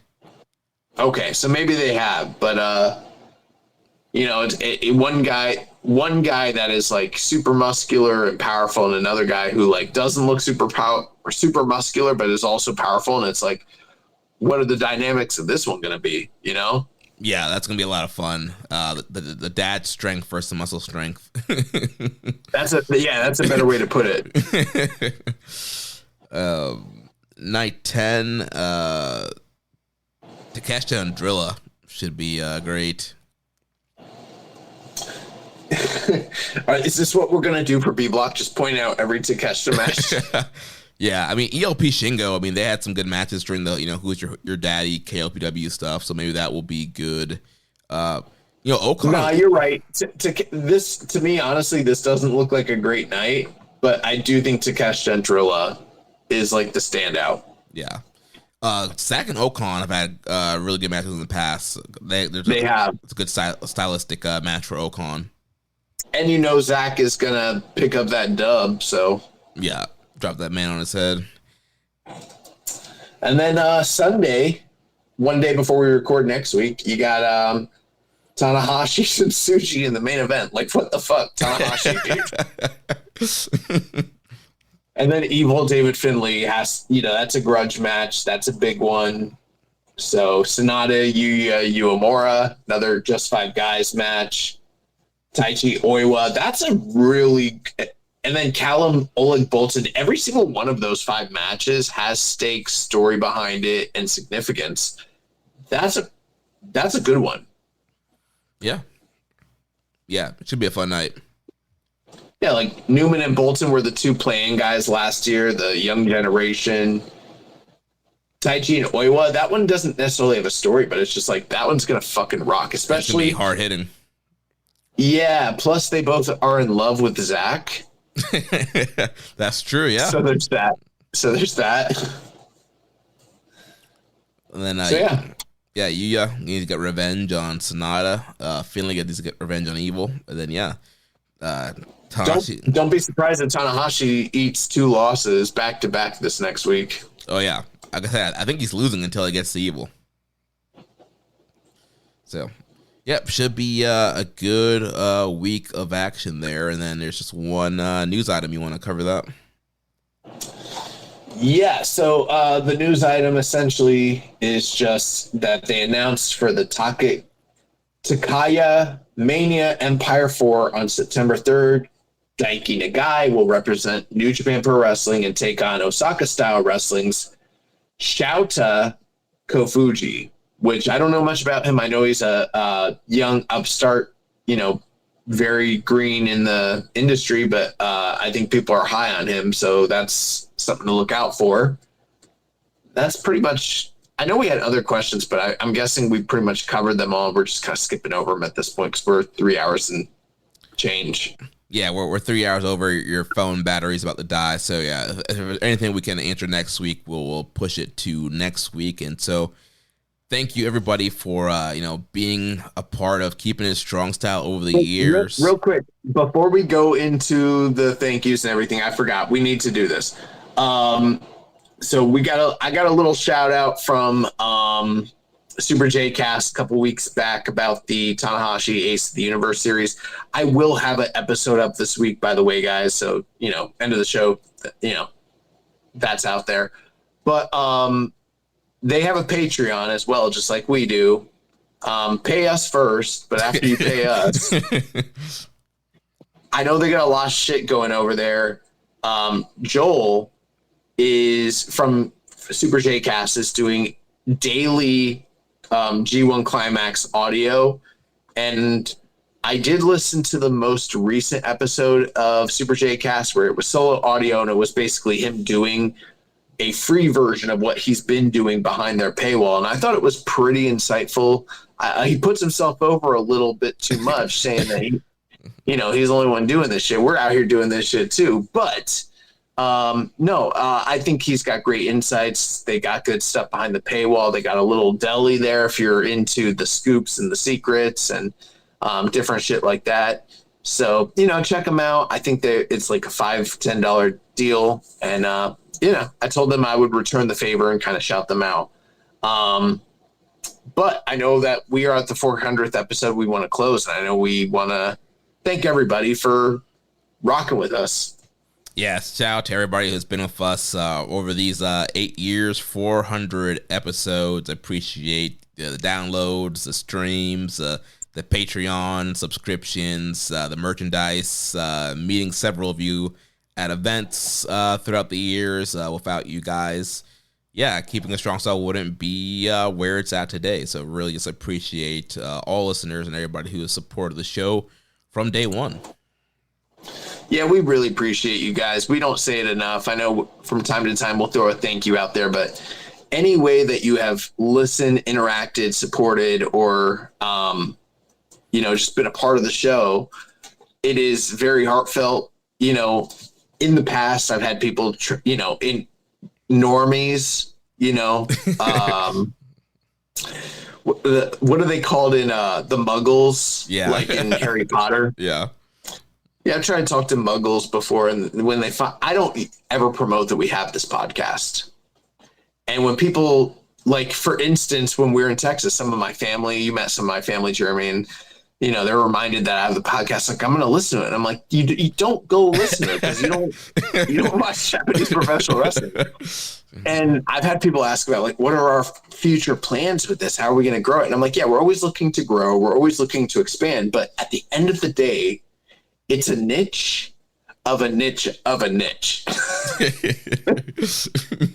You know, so I am resolute. I understand. And I believe we put out a tip-top, like, quality, top-notch quality product. But I understand at the end of the day, this is never going to pay the bills. It's never going to retire us or anything like that. This is literally a passion project and a labor of love. And the fact that you guys appreciate it, pay for it, maybe you don't pay for it, whatever, but you are part of it and enjoy it, it means the world to us. So we really appreciate it. And thank you guys. And, jump on that $10 IWGP tier. That'd be great. Yeah, you get to watch a live stream like that. You would have been able to watch the Robbie Eagles interview live. So yeah, jump on the IWGP tier, upgrade to that, get on this weekly live stream. But yeah, thank you everybody for. You can see my dog Ziggy. He's cute. Yeah, you can see Ziggy. You can see us fumbling with phones and internet. Just all the technical snafus and all the fun behind the scenes stuff. But yeah, it's been a blast. It's been a great journey. Josh, I wouldn't want to do this with anybody else. So it's been great doing the show for you, and I'll just never forget, us doing the episode 1 in your old apartment, and we were so excited. We did like 2 or 3 like back to back, and we didn't know how. We thought some weeks we would have to cover Ring of Honor because there wouldn't be any content. Little did we know we'd be watching every Road to and Lions Gate and Lions Break and. Bro, I miss Lionsgate Project so much. Yeah, it was so great. I sometimes I get the hankering for it, and I'm like, should I watch New Japan LA Academy Dojo or Tamashi? And I'm like, nah. No, let me throw on a Tanahashi match from 06 and get caught up on the project. Let me watch him work A-Train again and see how I feel about that. A-Train. Oh man. But yeah, thank you, everybody, and yeah, keep supporting the show. So that's gonna wrap it up. Next week we'll be back to review G1's 9th, 8th through 11th. Oh shit! I'm at 4%. Perfect timing. Remember, if you want to watch our show live or listen without ads, you can sign up at patreon.com/KI Strong Style. You also make a donation by visiting socialbooks.com/donate. Click on the donate button under the Keeping It Strong Style logo. Make sure to connect with us on social media on X and Blue Sky. Follow us at KI Strong Style, at socialbooks, and at Jeremy L. Donovan, and at YB_Josh Liger. On Facebook, follow us at facebook.com/socialbooks and the Wrestling Square Circle Facebook group. On Reddit, on the Pro Black Guy, just Keeping It Strong Style. On YouTube, we're at Social Suplex. You can join our Social Suplex Discord server. To interact with us and other wrestling fans, you can email me, Jeremy, at socialsuplex.com. Check out all those shows that we have here on the Social Suplex Podcast Network. One Nation Radio, hosted by Rich Latta and James Boyd. All things elite with Floyd and Austin, Imps, WWE Adventures, MK's Matthew Mayer, Wrestling Art with Chris Sings, Tone Talk with Allie and Leah, and the Trish and Sarah Wrestling Podcast. Don't forget to subscribe and leave a rating and review, and we will catch you next week on Keeping It Strong Style, the ace of podcasts. Ichiban. Thank you for listening to Keepin' It Strong Style. We'll see you next time.